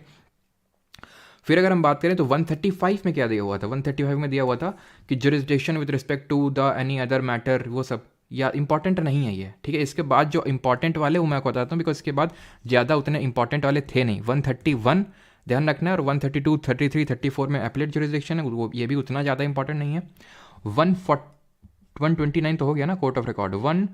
140 ध्यान रखना, जिसमें कि एंसीलियरी पावर्स हैं, बिकॉज आई थिंक CPO में पूछा गया था अभी 2023 में, एंसीलियरी पावर्स यानी लॉ मेकिंग पावर दी हुई है। 141 क्या बोलता है, बाइंडिंग, एक और एक ने 4 को बाइंड कर रखा है, यानी कि कोई भी लॉ डिक्री पास किया किसने, सुप्रीम कोर्ट ने, तो सारे कोर्ट्स जो इंडिया में उन पर बाइंडिंग होगा। तो बस बाइंडिंग याद रखना, binding on all courts. 142 complete justice, ये कीवर्ड जो मैंने आपको सिखाया था कि बस कंप्लीट जस्टिस याद रखना है, और जब कंप्लीट जस्टिस आपको याद होगा तो अपने आप वो सारी चीज़ें आपके दिमाग में आ जाएंगी जो मैंने आपको अभी यहाँ पे बताई हैं।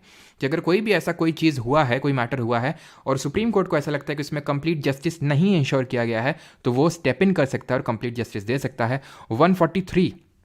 143 में क्या था, इसमें था एडवाइजरी जुरिस्डिक्शन यानी कि सलाहकारी क्षेत्र अधिकार, जो यहाँ पे हमने पढ़ा था कि प्रेसिडेंट एडवाइस लेने जा सकता है सुप्रीम कोर्ट से, ठीक, और वो बाइंडिंग नहीं हुई एडवाइस।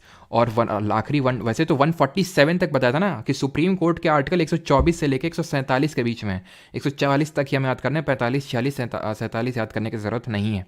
144 बोलता है कि जितने भी सिविल और जुडिशियल अथॉरिटीज़ हैं सब उनकी एड में, उनकी एक तरह से एड में एक्ट करेंगी। यानी कि ऐसे याद कर लो, एक ही तो हमारा सुप्रीम कोर्ट है, 4 हाई कोर्ट हैं, 4 हमारे डिस्ट्रिक्ट कोर्ट हैं, ये सब क्या करेंगे, इस एक को क्या करेंगे, इसको एड करेंगे, इसकी सहायता करेंगे। इस तरह से याद कर सकते हैं। 141 वाला आपको याद ही हो गया, 144 इस तरह से याद कर सकते हैं, और 143 बस आपको एक्स्ट्रा याद करना है, बाकी तो सब याद ही हो गए।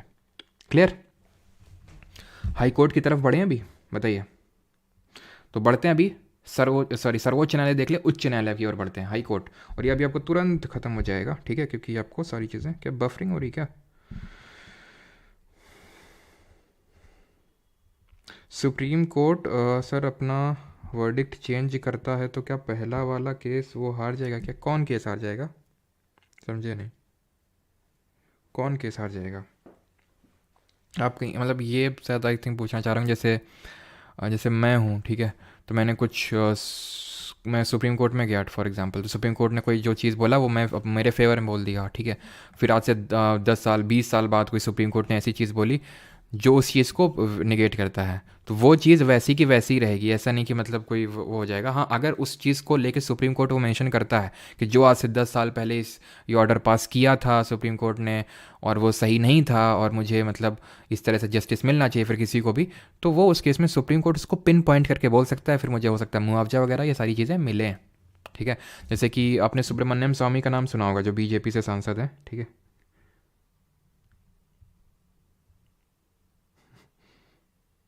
एंसिलरी पावर मिसेस मेहरा, इसका मतलब होता है law making power. Law making का जो पावर होता है वो लेजिस्लेचर के पास होता है, लेकिन सुप्रीम कोर्ट को भी एक ऑल्टरनेट विंडो दे दी गई है कि अगर आपको लगे कि पार्लियामेंट ढंग से किसी चीज़ पे लॉ नहीं बना रहा है, इस चीज़ पे लॉ एग्जिस्ट करना चाहिए, तो आप भी लॉ इस तरह से बना सकते हैं।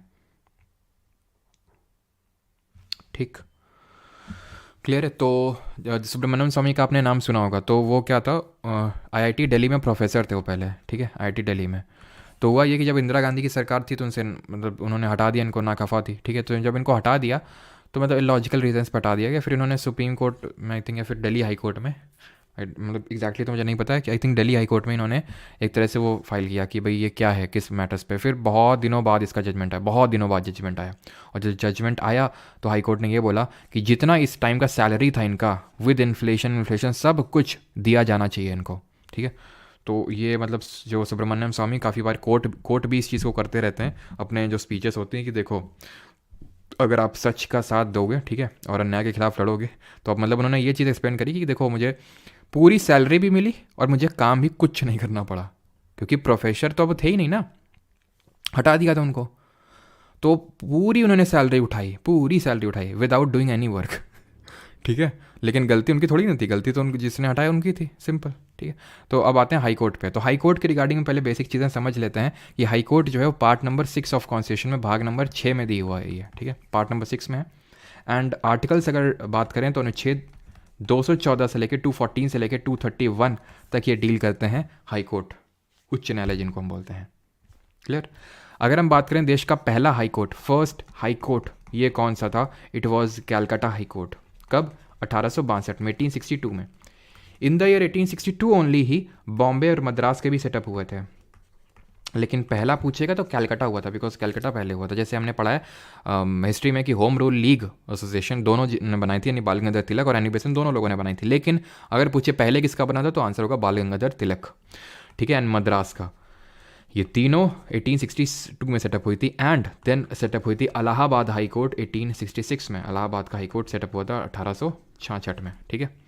तो आगे बढ़ते हैं और देखते हैं इनके जो आर्टिकल्स एक एक करके। बहुत ज़्यादा हमें डीप में पढ़ना नहीं है, बिकॉज उतना इंपॉर्टेंट नहीं है, लेकिन थोड़ा बहुत हमें पता ही होना चाहिए। आर्टिकल 240 बोलता है, 214 क्या बोलेगा, there shall be high court of India, simple. जिस तरह 124 बोल रहा था there shall be a supreme court of India, से आर्टिकल 214 बोलेगा there shall be a high court, simple, there shall be a high court in each and every state. हर राज्य का एक हाई कोर्ट होना चाहिए, ठीक।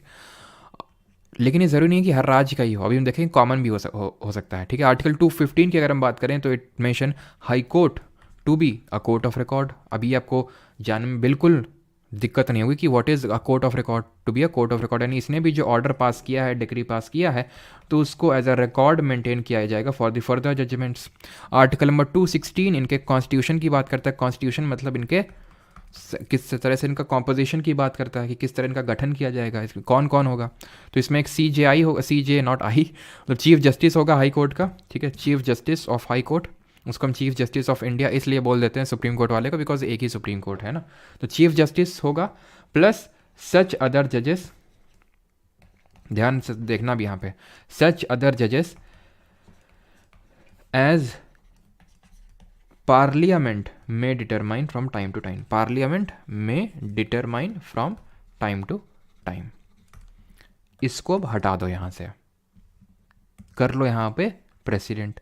तो फिर मैंने ये लिखा क्यों था यहाँ पार्लियामेंट, इसलिए ताकि तुम्हारे भेजे में ये चीज़ एकदम अभी छप जाए कि पार्लियामेंट नहीं प्रेसिडेंट। पार्लियामेंट सुप्रीम कोर्ट के केस में वहाँ के डिसाइड करता है कैसे कॉम्पोजिशन होगा, स्ट्रेंथ बढ़ानी नहीं बढ़ानी। हाई कोर्ट के केस में राष्ट्रपति दैट इज़ प्रेसिडेंट डिटरमाइन करता है। और यहाँ पर जब लिख के आ जाएगा ना तो आपको सच्ची बता रहा हूँ समझ आएगा नहीं, ठीक है। अगर मैं ये चीज़ को काट के ना लिखता आपको लगता हाँ ठीक है पार्लियामेंट पढ़ाया तो था, क्योंकि आप सुप्रीम कोर्ट से इसको कन्फ्यूज़ कर जाते, लेकिन यहाँ पे प्रेसिडेंट है, ध्यान रखना। वहाँ पे पार्लियामेंट, यहाँ पे प्रेसिडेंट। कोई भी क्वेश्चन होगा एज को लेके कि भाई 65 होगी 62 होगी, वो भी प्रेसिडेंट डिटरमाइन करता है हाई कोर्ट के केस में, और सुप्रीम कोर्ट के केस में पार्लियामेंट, क्लियर। आर्टिकल नंबर 217 217 की अगर बात करें, यहाँ पे दिया हुआ है अपॉइंटिंग अथॉरिटी के बारे में। तो कौन अपॉइंटमेंट करेगा, तो अपॉइंटमेंट यहाँ पे करेगा देश का जो राष्ट्रपति है, प्रेसिडेंट, वो अपॉइंटमेंट करेगा, ठीक है।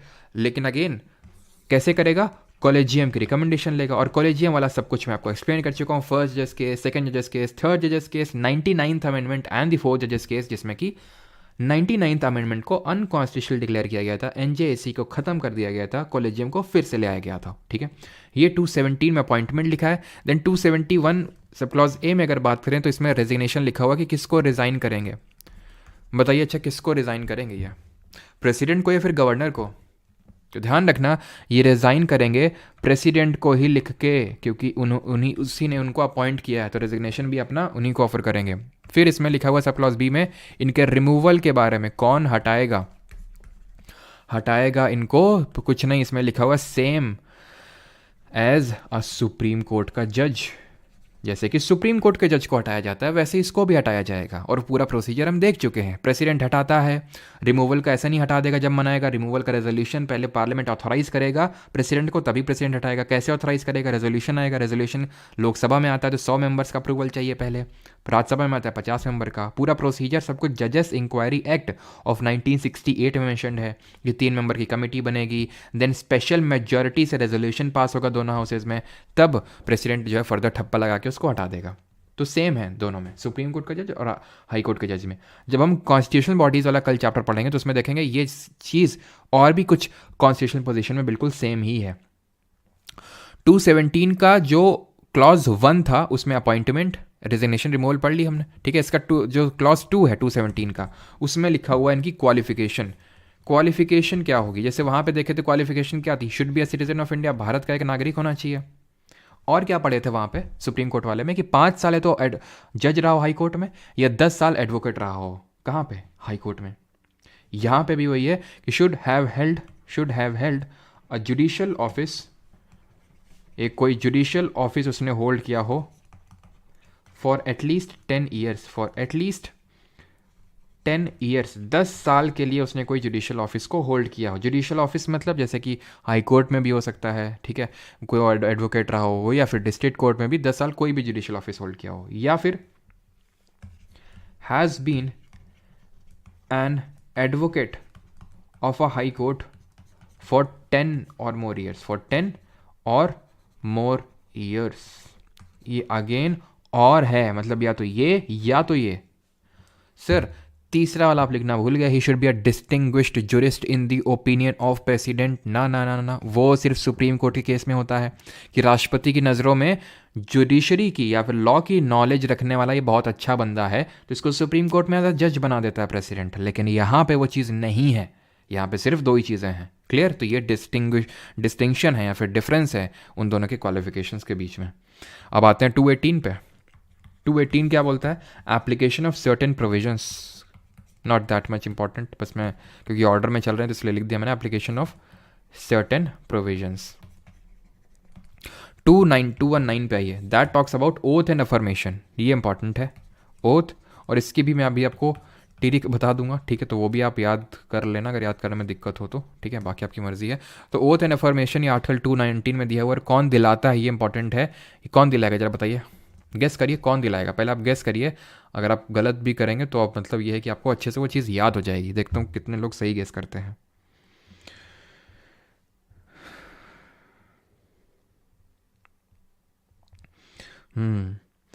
प्रेसिडेंट, अच्छा, गवर्नर,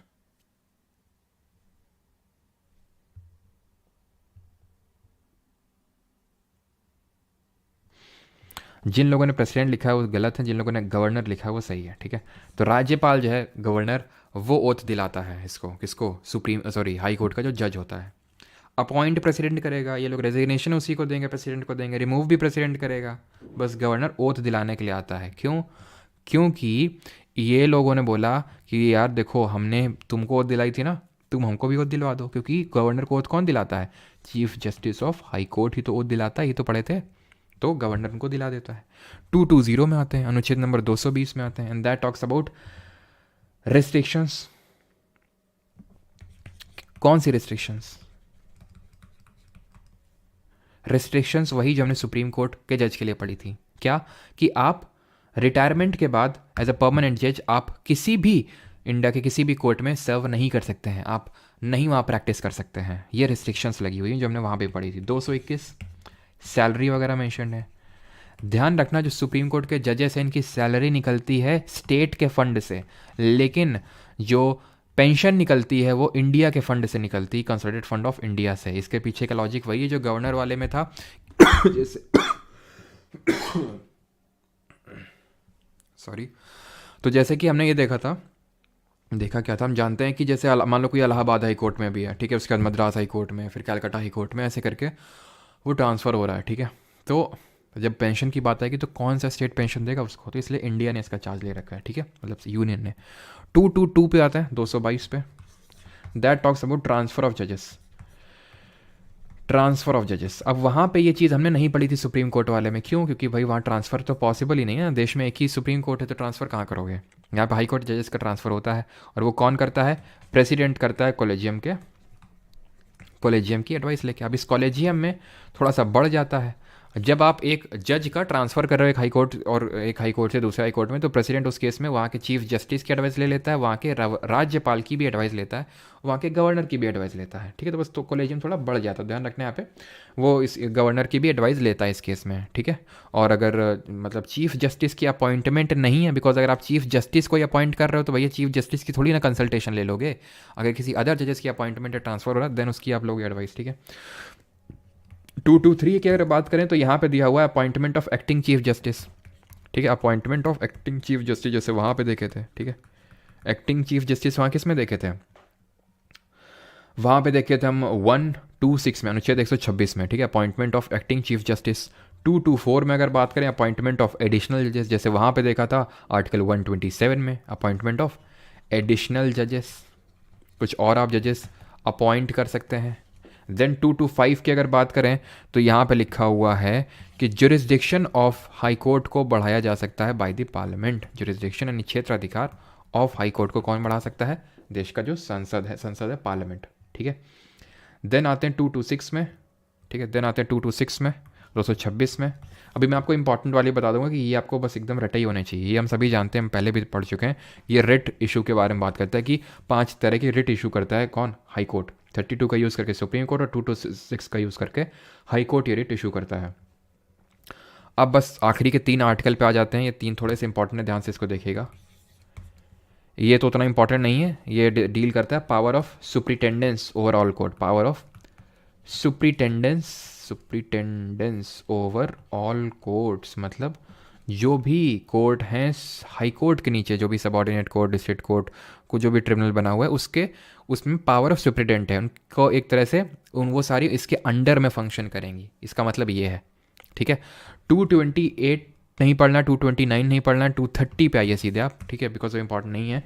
दैट टॉक्स अबाउट, ये इंपॉर्टेंट है, extension of jurisdiction, extension of jurisdiction of high court to union territories. And 231, the last article, is extension of jurisdiction of high court to 2 or more states. पहली बात तो ये है कि ये दोनों काम करता है पार्लियामेंट, लेकिन ये काम है क्या? ये काम ये है कि अगर कोई एक हाई कोर्ट है, ठीक है, और कोई एक यूनियन टेरिटरी है उसके बगल आसपास में ही, उस यूनियन टेरिटरी में भाई हाई कोर्ट अलग से तो सेटअप किया नहीं जाएगा क्योंकि उसके काफ़ी खर्चे होते हैं, तो इसलिए ये बोला जाएगा कि भाई इस यूटी तक भी आपका जुरिस्डिक्शन है, ये वहाँ के उस पर्टिकुलर स्टेट के हाई कोर्ट को बोला जाएगा कि इस यूटी का भी ज़रा काम देख लीजिएगा। कौन बोलेगा? पार्लियामेंट। पार्लियामेंट इनके जुरिस्डिक्शन को बढ़ा सकता है, कम कर सकता है, एंड अगर 2 या 2 से ज़्यादा राज्य के लिए भी कॉमन हाई कोर्ट सेटअप किया जा सकता है। और इन प्रोविजंस को ऐड किया गया था 7th अमेंडमेंट ऑफ 1956, जो कि मैंने आपको गवर्नर पढ़ाते वक्त भी बताया था कि एक राज्यपाल एक से ज़्यादा राज्यों के लिए राज्यपाल के तौर पे नियुक्त किया जा सकता है। यानी कि ये शेयरिंग की बात कर रहा है 7th अमेंडमेंट कि भाई गवर्नर भी शेयर हो सकता है स्टेट्स के बीच में और हाई कोर्ट भी शेयर हो सकता है। जैसे कि यहाँ पे मैं आपको एग्जांपल देता हूँ, बट बिफोर दैट ये चलो पहले तो एक्स्ट्रा इन्फो में ये एक चीज़ ऐड कर दूं मैं कि Delhi is the only UT, Delhi is the only union territory, is the only union territory with a high court, with a high court. एकमात्र यूनियन टेरिटरी है, ये संघ शासित प्रदेश है जहाँ पे एक उच्च न्यायालय है। ये है यहाँ पे Lakshadweep group of islands in the Andaman and Nicobar islands. Bay of Bengal में हमारा है अंडमान एंड निकोबार आइलैंड्स, ठीक है। यहाँ पे अरेबियन, क्या मैंने बोल दिया, ये अरेबियन सी अरब सागर में हमारा लक्षद्वीप ग्रुप ऑफ आइलैंड, और ये बे ऑफ बंगाल में हमारा अंडमान ग्रुप ऑफ आइलैंड। अब क्योंकि ज्योग्राफी तो पढ़ नहीं रहे हैं तो इसको हटा देते हैं ठीक है, इसका तो कुछ काम है नहीं। तो अब यहाँ पे ये ध्यान रखना कि लक्षद्वीप जो है अपना हाई कोर्ट, उसका खुद का हाई कोर्ट नहीं है। ये मद्रास जो, ये सॉरी ये बोलो मद्रास बोल रहा हूँ, ये जो केरल का जो कोची हाई कोर्ट है, कोची में हाई कोर्ट है, वहाँ पे एक तरह से इसका हाई कोर्ट लगता है। एंड इसी तरह ये जो आपका अंडमान एंड निकोबार है, यहाँ पे मैं लिख देता हूँ Andaman and Nicobar group of islands, और ये है लक्षद्वीप, जहाँ पे आपको जाना चाहिए, ना कि मालदीव्स में, है कि नहीं। तो अंडमान निकोबार का हाई कोर्ट लगेगा यहाँ पे तमिलनाडु, है ना, बिल्कुल गलत ये हाई कोर्ट ध्यान रखना, ऐसे मत रिलेट कर देना कि लक्षद्वीप का यहाँ लगता है, अंडमान निकोबार का यहाँ लग जाएगा, क्योंकि ये बगल में दिख रहा है आपको, ये ऊपर जाएगा सीधे, कहाँ पे, ये जाएगा सीधे कलकत्ता के पास, और ये अपना जो हाई कोर्ट है वो कलकत्ता हाई कोर्ट से शेयर करेगा। यहाँ पे क्या है, कोच्चि में केरल का हाई कोर्ट है। ऐसे ही यहाँ पे आपको पता है कि महाराष्ट्र है, महाराष्ट्र में छुट्टू सा हमारा गोवा स्टेट है, यहाँ पे यूटीज़ हैं, दादरा नगर हवेली दमन और दीव, इन तीनों का, महाराष्ट्र का खुद का, दादरा नगर हवेली दमन और दीव खुद का, और उनका गोवा का, इन सब का बदला लेगा तेरा फैसल नहीं, यहाँ पे महाराष्ट्र इन सब का न्याय करेगा कौन, महाराष्ट्र का हाई कोर्ट, ठीक है। तो ये चीज़ है जो मैंने आपको समझाने का प्रयास किया कि किस तरह से हाई कोर्ट से शेयर हो सकता है। जैसे यहाँ पे पुडुचेरी है, ठीक है, तो जो पुडुचेरी है वो, या फिर पौंडीचेरी भी जिसको बोलते हैं, तो वो अपना हाई कोर्ट तमिलनाडु का जो हाई कोर्ट है, जो मद्रास हाई कोर्ट है, उससे अपना हाई कोर्ट शेयर करता है, ठीक है। तो ये चीज़ पता होनी चाहिए आपको। अब यहाँ तक किसी कोई डाउट हो तो आप पूछ सकते हैं, बताइए।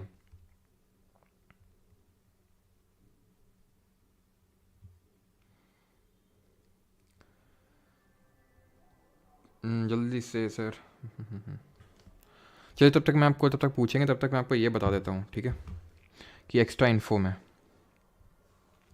तो एक्स्ट्रा इन्फो में तो मैंने आपको एक चीज़ बता दी है कि ये चीज़ तो मैंने बता दी ना कि सुप्रीम कोर्ट में फर्स्ट फीमेल जज कौन थी, फर्स्ट फीमेल जज कौन थी, तो ये थी हमारी कौन, फातिमा बीवी। बट आज तक हमने फातिमा बीवी, आज तक कोई चीफ जस्टिस नहीं बना है भारत का कोई विमेन, ठीक है। और first chief justice of India देख लेते हैं, was the first chief justice of India, तो ही वॉज हीरा लाल जय किशन दास कनिया, इन शॉर्ट HJ कनिया, हीरा लाल जय किशन दास कनिया, ठीक है। और एक आई थिंक दूसरे वाले कुछ पतंजलि करके उनका नाम था, लेकिन वो हमें पता, चलो लिख देता हूँ मैं, इन शॉर्ट अगर कभी पूछे आपसे दूसरे वाले, ठीक है, तो पतंजलि ध्यान रखना, ठीक है, पतंजलि सेकेंड CGI। वैसे तो पूरा नाम कुछ था पतंजलि शास्त्री करके, लेकिन पूरा तो नाम याद नहीं आ रहा मुझे, लेकिन ध्यान रखना उस पतंजलि से याद रखना, ठीक है, पतंजलि। देन तीसरी चीज़ है कि first women chief justice of high court, women chief justice of high court, किसी भी हाई कोर्ट की चीफ जस्टिस कोई महिला बनी हो, लीला सेठ, दिल्ली हाई कोर्ट की, ठीक है, लीला सेठ, सॉरी ये दिल्ली की नहीं, I think if I am not wrong Himachal की बनी थी जब, ठीक है, हिमाचल की, वो दिल्ली की वो थी जो हमारी पहली विमेन जज बनी थी हाई कोर्ट की। ये चीफ जस्टिस की बात हो रही है, चीफ आप समझ गए ना, जज ऑफ हाई कोर्ट, ये बनी थी एना चैंडी, ठीक है, तो ये दिल्ली की बनी थी। और जो आप विक्रम सेठ करके जब हम लोग पढ़ेंगे स्टैटिक जीके, तो वहाँ देखेंगे ऑथर हैं विक्रम सेठ, जैसे उन्होंने एक किताब लिखी है अ सूटेबल बॉय, वो इन्हीं के बेटे हैं, लीला सेठ के विक्रम सेठ, जिनकी हमें बुक पढ़नी है, एक अ सूटेबल बॉय करके, ध्यान रखना, सूटेबल बॉय अनसूटेबल बॉय अलग अलग किताबें हैं। अनसूटेबल बॉय लिखी करण जौहर ने, ठीक है, जो कि अनसूटेबल है, और सूटेबल बॉय विक्रम सेठ जी ने, ठीक है। तो यहाँ तक हमारी होती हैं चीज़ें ख़त्म। अब करेंगे हम जल्दी जल्दी फटाफट फटाफट हम खोलेंगे क्वेश्चंस को अभी, ठीक है। तो चलिए क्वेश्चन स्टार्ट करते हैं।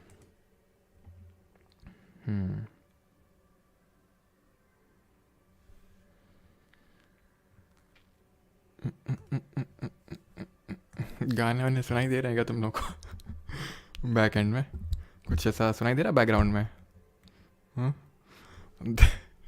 The inaugural session of supreme court of India took place on, Bharat के सर्वोच्च न्यायालय का उद्घाटन सत्र कहाँ पे हुआ था, जल्दी से बताइए। हाँ भाई, जिसका भी पेपर है कल तो बता देना सर, वेबसाइट पे प्राइवेसी एरर आ रहा है। हाँ सुबह से आ रहा है, उसको सही करवा, मैंने बोल दिया, ठीक है। तो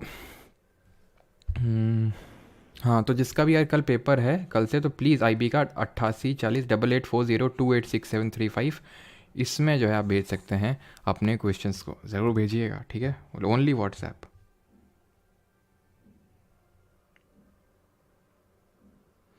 दोनों हाउसेज से व्लादिमीर पिंटू पूछे हैं क्या रिमूवल ऑफ जजेस को दोनों हाउसेज से कराना पड़ता है, फिर एक से ही काम चल जाता है? नहीं, एक से नहीं चलेगा काम, दोनों से करवाना पड़ेगा आपको, ठीक है।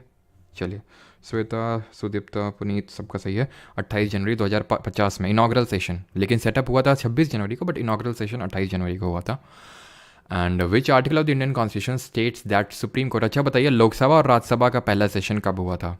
इनके हिंदी नेम्स अडॉप्ट किए गए थे 1954 में, और इनॉग्रल सेशन कब हुआ था ये बताइए, पहला session. Which article of the Indian constitution states that the supreme court to be a court of record? कौन सा आर्टिकल है? तो हमने पढ़ा था 124 से लेकर 147, वो सारे यहाँ पे दिए हुए हैं। पहले तो यही चेक कर लिया करो कि 124 से लेकर 147 के बीच में है कि नहीं है। नहीं है तो एलिमिनेट कर दो, ठीक है। 131 ओरिजिनल जुरिस्डिक्शन की बात करता है, मूल क्षेत्राधिकार की बात करता है। यहाँ पे सही आंसर होगा 129 which mention supreme court as a court of record. 126 की बात करें, एक्टिंग जजेस की बात करता है। 1956 ट्रिक बताना भूल, ओ हो ट्रिक बताना भूल गए, ठीक है। तो चलो पहले ट्रिक देख लेते हैं, उसके बाद जो है आते हैं। वही मैं सोच रही, स्लाइड खाली क्यों छूट रही है? मेरा जो गणित है ना वो काफ़ी तेज़ है, तुम लोगों को लगता है सिर्फ जी के ही, मतलब गणित ही बहुत तेज़ है मेरा। देख सकते हो मैंने मतलब एक मुझे लग रहा था कि कुछ तो है गड़बड़ दया, ठीक है।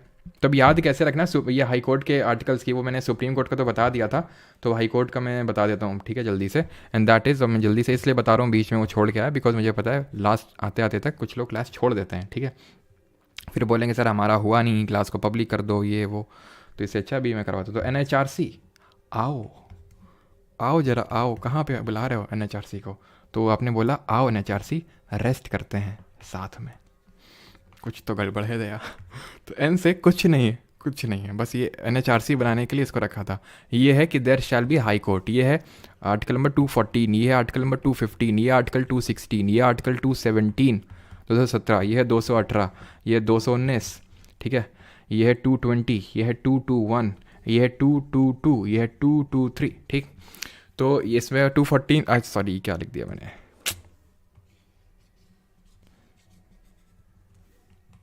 ठीक है। तो यहाँ पे जो है 214, क्योंकि मैंने बोला उससे कुछ होगा ही नहीं, तो यहाँ 214, इससे कुछ नहीं है। 215, 216, 217, 218, 219, ठीक है, 220, 221, 222, ठीक है। आर से यहाँ पे क्या है, आर से है कोर्ट ऑफ रिकॉर्ड, यानी कि जो हाई कोर्ट है to be a court of record, तो आर से रिकॉर्ड हो गया। सी से हो जाएगा आपका कॉन्स्टिट्यूशन दिया हुआ है, किस तरह से इनका संगठन वगैरह होगा, किसी chief justice plus such other जजेस एज प्रेसिडेंट में determine from time to time. A से यहाँ पे अपॉइंटमेंट, 215 हो गया कॉन्स्टिट्यूशन, ठीक है। 216 रुको 216 आप छोड़ सकते हो, बिकॉज ये इंपॉर्टेंट, आई थिंक मैंने ये नहीं बताया था ना आपको। 216, एक सेकेंड, 215 क्या कर दिया अरे मैंने। समझ तो तुम लोग गए हो गए ना, जो मैंने कर दिया, मुझे लगा ऊपर वाला N है, मैंने नोटिस ही नहीं किया। तो इसीलिए कहा जाता है कि कभी कभी जल्दी नहीं करना चाहिए ज़्यादा, है ना। मुझे क्वेश्चंस करवाने की इतनी जल्दी थी कि उस चक्कर में जो पहले सही लिखा था उसको गलत कर दिया, ठीक है। ये पहले वाला ही सही था, मतलब कि ये आपका हाई कोर्ट होगा, कोर्ट ऑफ रिकॉर्ड। वही मैं सोचूं कि ट्रिक फिट बैठ क्यों नहीं रही है, ठीक है। तो हाई कोर्ट के सेटअप की बात करता है, देन ये बोलेगा कोर्ट ऑफ रिकॉर्ड होगा, देन 215, 214 में हाई कोर्ट, 215 में कोर्ट ऑफ रिकॉर्ड, 216 में कॉन्स्टिट्यूशन की बात करेगा, 217 में बात करेगा अपॉइंटमेंट की, ठीक है। अपॉइंटमेंट की इनकी नियुक्ति की बात होगी, कौन करता है, प्रेसिडेंट करता है। देन अगर बात करें 218 में, तो 218 में क्या दिया हुआ था इनका, एक तरह से एप्लीकेशन ऑफ सर्टेन प्रोविजंस, ठीक है, एप्लीकेशन, या तो क्योंकि मैंने आपको बताया था कि ये याद नहीं करना, इंपॉर्टेंट नहीं है, ठीक है, तो आप इसको स्किप भी कर सकते हो। 219 में दिया हुआ है, ओ से हो जाएगा ओथ एंड अफर्मेशन, शपथ, कौन दिलाता है शपथ, जल्दी से बताइए। एंड देन यहाँ पे 220 है ना, 220 में क्या दिया हुआ था, रिस्ट्रिक्शन, आर से रिस्ट्रिक्शंस क्या है कि ये लोग प्रैक्टिस नहीं कर सकते हैं एक बार हटने के बाद।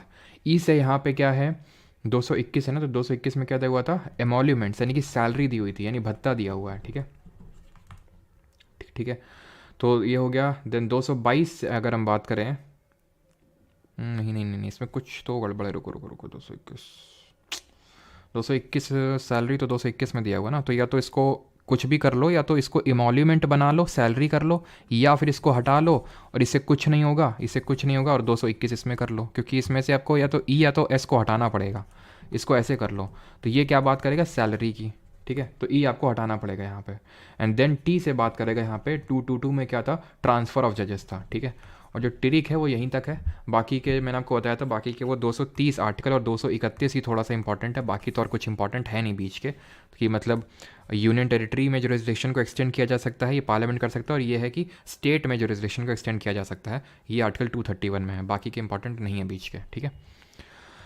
चलिए, और बाकी तो ये उतने ज़्यादा इसके हाई कोर्ट के उतने इंपॉर्टेंट नहीं है, पहले सुप्रीम कोर्ट के याद कर लेना, जो अभी हम देखेंगे, जो PYQs करेंगे तो उसमें खुद ही आपको समझ में आ जाएगा कौन से इंपॉर्टेंट और कौन से इंपॉर्टेंट नहीं है, ठीक है, खुद ही समझ में आ जाएगा आपको अभी। तो सुप्रीम कोर्ट पे पहले फोकस करना याद करने की, हाई कोर्ट के उतने ज़्यादा इंपॉर्टेंट नहीं है, वो बाद में फोकस करना, ठीक है। चलिए, तो थर्ड नंबर है, which article of the constitution of India affirms the right to move the supreme court by appropriate proceedings for the enforcement of the rights. बताइए, तो ये आई थिंक सबको ही आंसर कर सकता है बहुत आराम से, बहुत सिंपल सा क्वेश्चन है।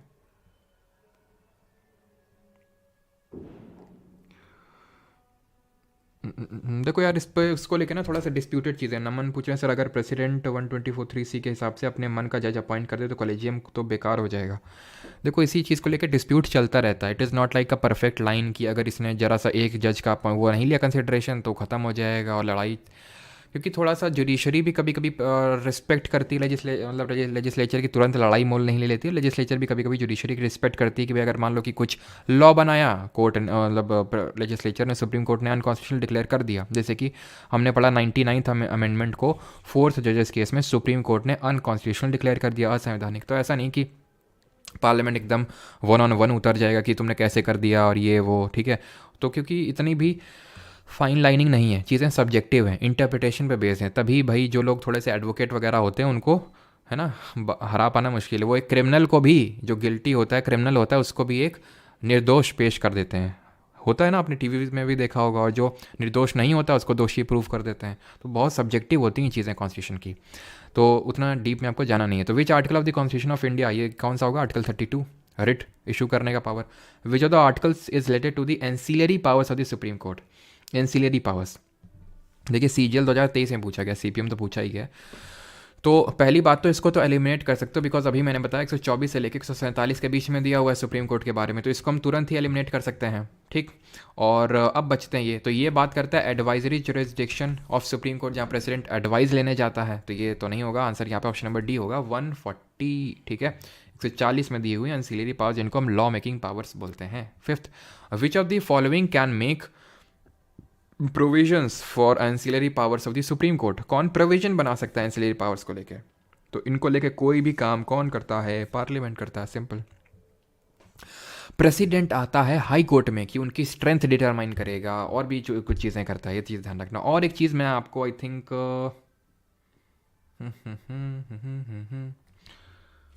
एक चीज़ तो अभी मैं बता दूं क्या, चलो अभी सुप्रीम कोर्ट खत्म हो जाते हैं, फिर मैं आपको बताता हूँ एक चीज़ मुझे आपको बतानी है, जो थोड़ी सी चीज़ मिस हो गई, एक चीज़ बहुत कोई इंपॉर्टेंट नहीं, लेकिन हाँ थोड़ी सी इंपॉर्टेंट है। Sixth, which article of the constitution of India states that all authorities civil and judicial in the territory of India shall act in the aid of supreme court. Supreme court की सहायता करेंगी, सहायता करेंगे, 4 high court 4 district court मिलकर सहायता करेंगे, ठीक है। तो अभी थोड़ी सी चीज़ मुझे आपको बतानी है, ठीक है, तो कोई अभी छोड़ के जाएगा नहीं लेक्चर को, सुप्रीम कोर्ट वाले क्वेश्चन खत्म हो जाएगा उसके बाद मैं बता दूंगा आपको, ठीक है।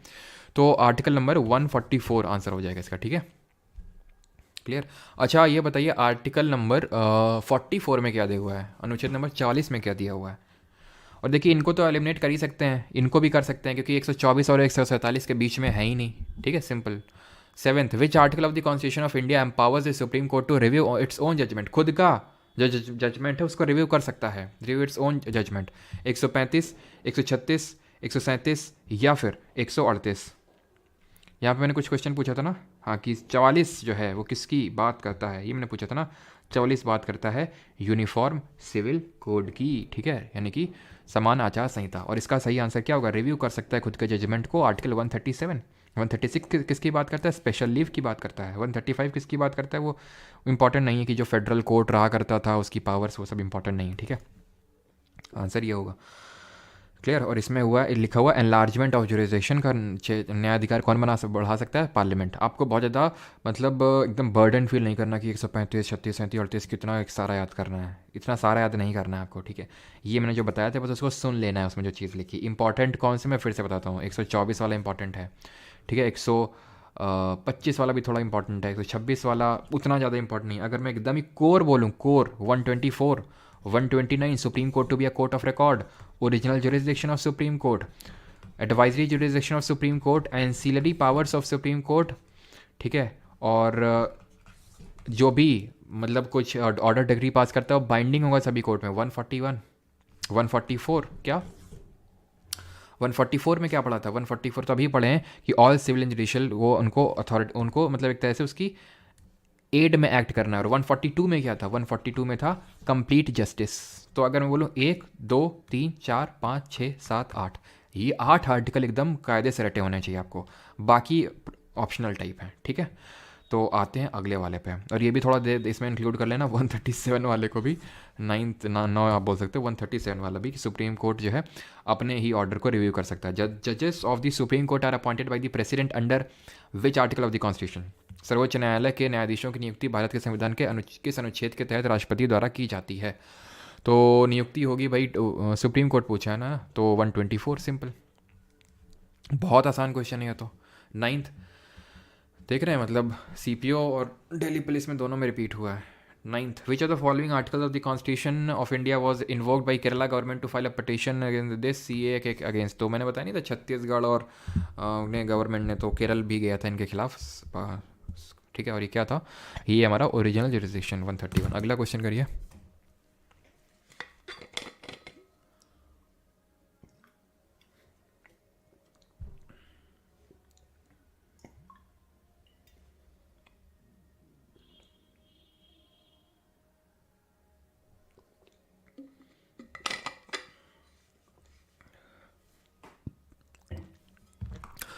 उन पहले जज का नाम बताना जिनके खिलाफ इम्पीचमेंट, तो टेक्निकली नहीं बोलना चाहिए, लेकिन आप समझ गए कि इसका मतलब रिमूवल की बात हो रही है। तो रिमूवल का रेजोल्यूशन स्टार्ट हुआ था, ये जस्टिस रामास्वामी थे जिनके खिलाफ ये स्टार्ट हुआ था। स्टार्ट तो हुआ था लेकिन पूरी तरह से ये एक तरह से पूरा नहीं हो पाया था। पूरा इन द सेंस कि जो कांग्रेस गवर्नमेंट थी वो बैकआउट, मतलब बैकफुट पे, जब मतलब बैकआउट कर गई थी। स्पेशल मेजोरिटी चाहिए ना, रेजोल्यूशन स्टार्ट हो गया था, ठीक है, 100 मेंबर्स का लोकसभा ने अप्रूव कर दिया था, कमेटी ने भी अप्रूव कर दिया था, लेकिन इनको फिर हटाया नहीं गया, ठीक है। हटाया इसलिए नहीं किया बिकॉज वही है कि कांग्रेस गवर्नमेंट इस पर वोटिंग करी नहीं, क्योंकि वो मेजोरिटी में थी। अब क्योंकि वो मेजोरिटी में थी तो फिर मेजोरिटी में अगर गवर्नमेंट कोई है और अगर वो वोटिंग नहीं करेगी तो फिर क्या होगा? फिर यही होगा कि वो पर्टिकुलर चीज़ पास ही नहीं होगी, ठीक है। अगले क्वेश्चन पे आते हैं। अगला ये आपका क्वेश्चन,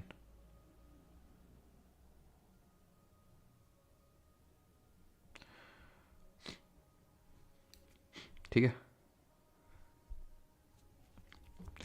इसमें आई थिंक कुछ गड़बड़ है ना। गड़बड़ ये है, देखिए ध्यान से सुनना, ये इनका जो पूरा नाम था ना जज का, वो जस्टिस, वही मैं समझू कुछ तो गड़बड़ लग रही मुझे, दया। तो वीरा स्वामी, ठीक है, जस्टिस, मैं पक्का श्योर हूँ, ये मतलब पूरा नाम था इनका, ध्यान रखना, ठीक है। जस्टिस वीरा स्वामी, ये आई थिंक क्वेश्चन पूछा नहीं गया किसी में, है ना, आई थिंक बनाया गया ये। तो वीरा स्वामी और रामास्वामी, पूरा नाम था इनका, जस्टिस वीरा स्वामी रामस्वामी मुत्तस्वामी, ठीक है। 12th, to whom can the जज of supreme court address his और हर रेजिग्नेशन लेटर? किसको दे सकते हैं? तो ये प्रेसिडेंट ऑफ इंडिया को देंगे अपना रेजिग्नेशन लेटर। तो आंसर यहाँ पे ऑप्शन नंबर बी होगा। 13th, according to constitution of India, a जज of the supreme court can not be removed from the office except by an order of the dash. तो president order pass करेगा, उसके order से ही remove हो सकता है। 14th, the supreme court has declared access to the internet a fundamental right. तो access to internet एक fundamental right under article 19 of the constitution. बाकी तो पता होगा ना आपको। 17 अनटचेबिलिटी की बात करता है, ये किसकी बात करता है? राइट टू लाइफ की, और ये राइट टू इक्वालिटी, समानता के अधिकार की बात करता है। 15th, इन विच ईयर, किस साल motion to remove the supreme court justice pass हुआ था? वही जस्टिस वीरा स्वामी रामास्वामी हो, ठीक है। तो ये पास हुआ था 1991 में, ऑप्शन नंबर सी आंसर होगा इसका। Decision given by the supreme court of India binding to, binding इस पे होते हैं, बाइंडिंग होते हैं ऑल इंडियन कोर्ट्स पे। कौन सा आर्टिकल जल्दी से बताएंगे, किसने किसको बाइंड कर रखा है? 17th, in which of the following cases did the supreme court ने बेसिक स्ट्रक्चर के बारे में बात कही थी? कौन सा ये केस था? ये था हमारा फेमस केबीसी केस, रोज करते हैं हम लोग इसको, तो ठीक है। ये कौन सा होगा? 141, ठीक है। 131 में क्या है? ओरिजिनल जुरिसडिक्शन है। 141 में ये है, ठीक है। Which article of the constitution declares that the seat of supreme court in Delhi? Seat declare करता है दिल्ली को। कौन सा होगा? ये होगा हमारा सीट ऑफर करो। सुप्रीम कोर्ट ने सार्क को कंट्रीज़ को एक सीट ऑफर करी, यानी कि ये होगा 130। ठीक है, option number C. Supreme court to be a court of record, original jurisdiction, appellate jurisdiction in certain cases.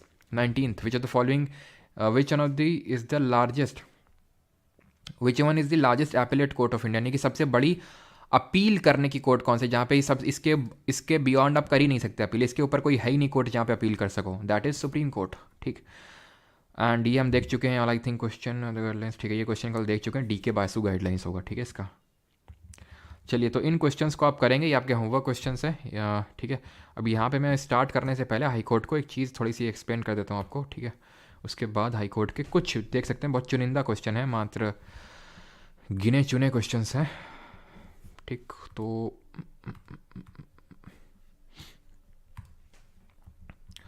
ये है, ध्यान रखना डिस्ट्रिक्ट कोर्ट के संबंध में अगर कभी पूछ ले। ठीक है, डिस्ट्रिक्ट कोर्ट तो बहुत ही सिलेक्टेड क्वेश्चन पूछेगा। पार्ट नंबर 6 में दिया हुआ है, भाग नंबर 6 ऑफ द संविधान में दिया हुआ है। आर्टिकल अगर बात करें तो 233, 233 से लेकर 237 इससे डील करते हैं। एंड बस इसमें इनको अपॉइंट कौन करता है? अपॉइंटिंग जो अथॉरिटी है अपॉइंट करेगा गवर्नर। बस ये ध्यान रखना, राज्यपाल इनको अपॉइंट करता है, और इनकी एलिजिबिलिटी कंडीशन, बस और कुछ नहीं। सर आपका कोर्स कंप्लीट कर लिया है, बट नहीं समझ में आ रहा है कि पीवाई की सीरीज़ 1 से देखें या पीवाई की सीरीज़ 3 से स्टार्ट करिए आदित्य राज। ऐसा नहीं कि 1 जब करेंगे तो दूसरी समझ में आएगी, दूसरी करेंगे तो तीसरी समझ में आएगी। मैंने पहले ही बोल रखा है थर्ड में करो। ठीक है, थर्ड वाली एलिजिबिलिटी, वो तो मैंने उनके लिए बोला जिन्होंने कर रखा है, तो उसी को रिवाइज करना है। एलिजिबिलिटी की अगर बात करें तो शुड, एक तो इंडियन सिटीजन तो होना चाहिए, बट उसके अलावा should not be already in service, already service में ना हो। कहाँ की? Should not be already in service of central और स्टेट गवर्नमेंट, सेंटर या स्टेट में ये सर्विस अभी ना दे रहा हो अपनी, एक तो ये चीज़ है। दूसरा है should have been an advocate, should be an advocate for 7 years, 7 साल के लिए एडवोकेट रहा हो। ठीक है, एंड शुड बी, ये इसमें एंड है, सब में एंड है। ठीक है, और नहीं एंड है। Should be recommended by the high court, high court ने भी उसको रिकमेंड किया हो, recommended by high court. Appoint करेगा गवर्नर, और कैसे? वो तो सर्विस में ना होना चाहिए, 7 साल तक एडवोकेट रहा हो कहीं पे। ठीक है, और ये रिकमेंड किया हो इसको हाई कोर्ट ने। ठीक है, एंड यहाँ पे जो मैंने 226 बताया, सॉरी 226 नहीं, ये मैंने आपको बताया था 225, that is jurisdiction of high court. तो यहाँ पे कई तरह के जुरिसडिक्शन होते हैं, जैसे कि हमारे सुप्रीम कोर्ट का था ओरिजिनल जुरिसडिक्शन, तो इसके पास भी ओरिजिनल जुरिसडिक्शन होता है। ठीक है, उसके पास था एपेलेट जुरिसडिक्शन सुप्रीम कोर्ट, इसके पास भी एपेलेट जुरिसडिक्शन है, लेकिन इसके पास एडवाइजरी जुरिसडिक्शन नहीं है, जैसे कि प्रेसिडेंट जाता है सुप्रीम कोर्ट से एडवाइस लेने। ऐसा यहाँ पे ऐसा नहीं कि गवर्नर जाता होगा हाई कोर्ट से एडवाइस लेना, यहाँ पे no advisory jurisdiction, no advisory jurisdiction होता ही नहीं यहाँ पे। और ओरिजिनल अगर हम बात करें तो मैं आपको जैसे एग्जांपल देता हूँ, तो जैसे कुछ इलेक्शन डिस्प्यूट होता है मेंबर ऑफ पार्लियामेंट का, प्रेसिडेंट और वाइस प्रेसिडेंट का इलेक्शन डिस्प्यूट सिर्फ और सिर्फ डील करेगा कौन? Supreme court. और जो election of member of parliament, जो सांसद होते हैं, फिर एमएलएज का कुछ इलेक्शन का डिस्प्यूट है, ठीक है, वो डील करेगा सिर्फ और सिर्फ हाई कोर्ट ही। ध्यान रखना है बस इस बात को, ये बात मुझे आपको बतानी थी। ठीक है, चलिए अब कर लेते हैं कुछ 5-6 और क्वेश्चंस हाई कोर्ट से रिलेटेड, एंड देन क्लास को करते हैं वाइंड अप। तो पहला क्वेश्चन ये रहा, अंडमान एंड निकोबार का जो जुरिसडिक्शन है comes under which high court, तो इसका जुरिसडिक्शन किस हाई कोर्ट के तहत आता है, ये आपको बताना है। तो यहाँ पे सही आंसर क्या होगा? हमने देखा था लक्षद्वीप जाता है केरल में, और ये ऊपर जाता है कलकत्ता के पास, option number B. Till which year did the high court of Delhi continue to exercise the jurisdiction of over Himachal Pradesh, जो दिल्ली की यूटी है। हाँ सर, खा पी के बैठे हैं खा पी के क्या बैठे हैं, रोज इतने टाइम तक क्लास होती है। तो दिल्ली जो है वो पहले हाई कोर्ट, हिमाचल का भी हाई कोर्ट लगता था यहाँ पे, तो ये 1970 तक था, फिर 1970 के बाद से उसका खुद का हो गया। High court of Kerala Lakshadweep is situated at, तो केरल और लक्षद्वीप का जो हाई कोर्ट है वो कहाँ पे है? तो ये मैंने बताया था कोची में है। ठीक है, 30th जज of high court retires at the age of, ये आई थिंक मैंने नहीं बताया था क्या? ये बताया होगा आई थिंक, नहीं बताया था। तो जैसे मैंने बताया था कि सुप्रीम कोर्ट के लिए मैक्सिमम एज होती है 65 साल की, कि भाई आप 65 साल के बाद जज नहीं रह सकते हैं सुप्रीम कोर्ट के। वैसे ये हाई कोर्ट के केस में 62 साल है, 62 ईयर से ध्यान रखना है। ठीक है, मैक्सिमम एज 62, मिनिमम तो कुछ है ही नहीं, मैक्सिमम है यहाँ पे 62। ठीक है, आगे बढ़ते हैं। विच of the following is the oldest high court, ये भी बता चुका हूँ मैं आपको कि सबसे पुराना हाई कोर्ट इंडिया में कौन सा है, ये कैलकाटा हाई कोर्ट है 1862 में। देन बॉम्बे आया, देन मद्रास आया 1862 में ही, देन 1866 में इलाहाबाद का। High court have the powers to issue writ over under which article of the constitution, तो रिट इशू कर सकते हैं, कौन सा अनुच्छेद है 226। और अलग कैसे है सुप्रीम कोर्ट से कि लीगल मैटर्स में भी रिट को इशू कर सकते हैं, और इसीलिए इनका जो रिट जुरिसडिक्शन है वो वाइडर है, बड़ा है। But they can refuse to issue writ, but supreme court can not. Which among the following holds the authority of transferring जजेस, कौन ट्रांसफर करता है जजेस को, सिंपल अपॉइंटमेंट जो करता है सुप्रीम कोर्ट के जजेस की, हाई कोर्ट के जजेस की, प्रेसिडेंट, ठीक है। And the second last question और the last question is which of the following is not correct about the jurisdiction of high court के रिगार्डिंग में कौन सा सही नहीं है। It control the subordinate court within jurisdiction, it has the power of judicial review, it provides advisory opinion to the president of India, it has writ jurisdiction. बताइए जल्दी से, और अगर इसको सही ना कर पाए तुम, इसका मतलब तुम सो रहे हो क्लास में, ठीक है। जुडिशियल रिव्यू की अगर बात करें, न्यायिक समीक्षा जिसको बोलते हैं, ये हमने किस कंट्री कॉन्स्टिट्यूशन से लिया, यूएसए से। जो लॉ बनता है उसमें रिव्यू करने का बोलता है, जो पावर होता है उसको जुडिशियल रिव्यू बोलते हैं, जो कि एक बेसिक स्ट्रक्चर के तहत आता है। केबीसी केस में हम देखे थे, केशवानंद भारती केस में, ठीक है। अगर कभी पूछ ले, वैसे तो पूछेगा नहीं, जुडिशियल एक्टिविज्म क्या होता है। जुडिशियल एक्टिविज्म का मतलब है जब अपना क्षेत्राधिकार छोड़ के जुडिशरी लेजिस्लेचर एग्जीक्यूटिव के क्षेत्र में घुस जाता है, उसको जुडिशियल एक्टिविज्म बोलते हैं। आंसर यहाँ पे होगा ये, अभी बताए थे कि advisory opinion, advisory jurisdiction high court के पास होता ही नहीं है, जैसे कि 143 के तहत सुप्रीम कोर्ट का होता है, ठीक है। चलिए, which is not correct about high court, it can deal with cases within its jurisdiction of the state, it can hear appeals from the lower court, it can issue various writs for the protection of fundamental right, it gives advisory opinion to the president of India. Again वही same तरह का question है कि advisory jurisdiction दे सकता है, हमने देखा है कि एडवाइस नहीं देता है प्रेसिडेंट को, ये ना तो प्रेसिडेंट को ना तो गवर्नर को, ठीक है। और ये क्वेश्चन चलो ये वाला कर लेते हैं, ठीक है। एक क्वेश्चन है होमवर्क के लिए 35 वाला, ठीक है, ये वाला करते हैं, चलो इसको भी करवा देंगे, बिकॉज आई थिंक करवाया नहीं इसको ना। चलो 36, एज पर आर्टिकल, कौन से आर्टिकल के तहत कॉन्स्टिट्यूशन ने इंग्लिश को ऑफिशियल लैंग्वेज डिक्लेयर किया है ऑल दी हाई कोर्ट की, ना सिर्फ हाई कोर्ट की, ध्यान रखना। अब क्वेश्चन क्योंकि सीजीएल 2021 से पूछा गया था हाई कोर्ट को, लेकिन सुप्रीम कोर्ट की भी लैंग्वेज डिक्लेयर करता है कि यहाँ पे जो मैटर्स होंगे, सब कुछ काम वाम, वो इंग्लिश में होगा।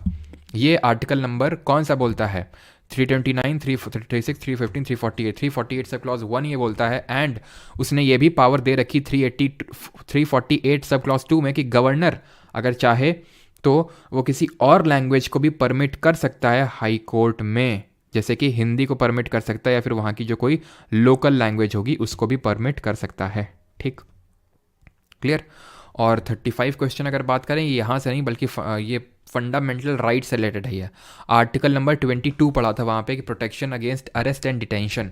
तो भाई अगर हमने पढ़ा था जो डिटेंशन, प्रिवेंटिव डिटेंशन, एक डिटेंशन पढ़ा था ना, प्रिवेंटिव डिटेंशन, प्रिवेंटिव और प्यूनिटिव दो पढ़े थे। प्यूनिटिव तब होता है जब आपने क्राइम कर दिया है, उसके बाद आपको डिटेंट किया गया। प्रिवेंटिव है कि आपको लग रहा है कि क्राइम करेंगे, ठीक, कर सकते हैं, तो उस शक में आपको गिरफ्तार किया जाता है। तो इसमें यह है कि किसी का भी जो डिटेंशन है वो 3 महीने से ज़्यादा एक्सटेंड नहीं हो सकता है, अनलेस कोई एक हाई कोर्ट की जो एडवाइजरी बोर्ड है वो बैठेगा और वो बोलेगा नहीं 3 महीने से ज़्यादा भी इसको हाउस अरेस्ट करके रखो, इसको पकड़ के रखो, नहीं तो 3 महीने से ज़्यादा उसको अरेस्ट नहीं किया जा सकता है प्रिवेंटिव वाले केस में। धन्यवाद, यहाँ पे लेक्चर होता है ख़त्म, बाकी मिलते हैं। और हम लोग का ये लास्ट वीक है पॉलिटी का, ठीक है, बस 2-3 लेक्चर आपके और बचे हैं पॉलिटी में, ठीक है।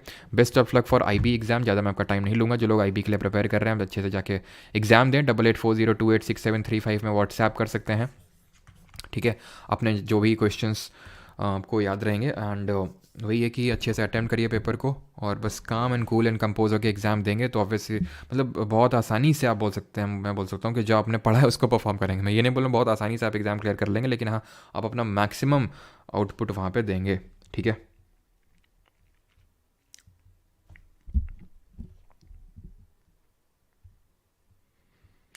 दो डेज़ की छुट्टी नहीं भाई मिल सकती है, क्योंकि फिर क्या होगा ना, क्योंकि शेड्यूल बिगड़ जाएगा, क्योंकि मैंने जो प्लान करके रखे कि भाई फ्राइडे तक में चीज़ें हमारी ख़त्म हो जाएंगी, ठीक है, पॉलिटी वगैरह, तो फिर बिगड़ जाएंगी चीज़ें। या तो देखते हैं, अगर कल रख सकते हैं तो कल, नहीं होगा तो छुट्टी रख देंगे। IB का एक्सपेक्टेड क्वेश्चंस वगैरह कुछ करवा देंगे जिनका 18 को है उनके लिए, ठीक है। तो और फिर सैटरडे को फिर क्लास रख लेंगे, जो सैटरडे संडे को नहीं होती तो सैटरडे को रख लेंगे। और कल के लिए मोस्ट प्रोबेबली आपकी छुट्टी रहेगी, इन दी सेंस कि होगी क्लास, लेकिन IB के एक्सपेक्टेड क्वेश्चंस कर लेंगे हम लोग, ठीक है।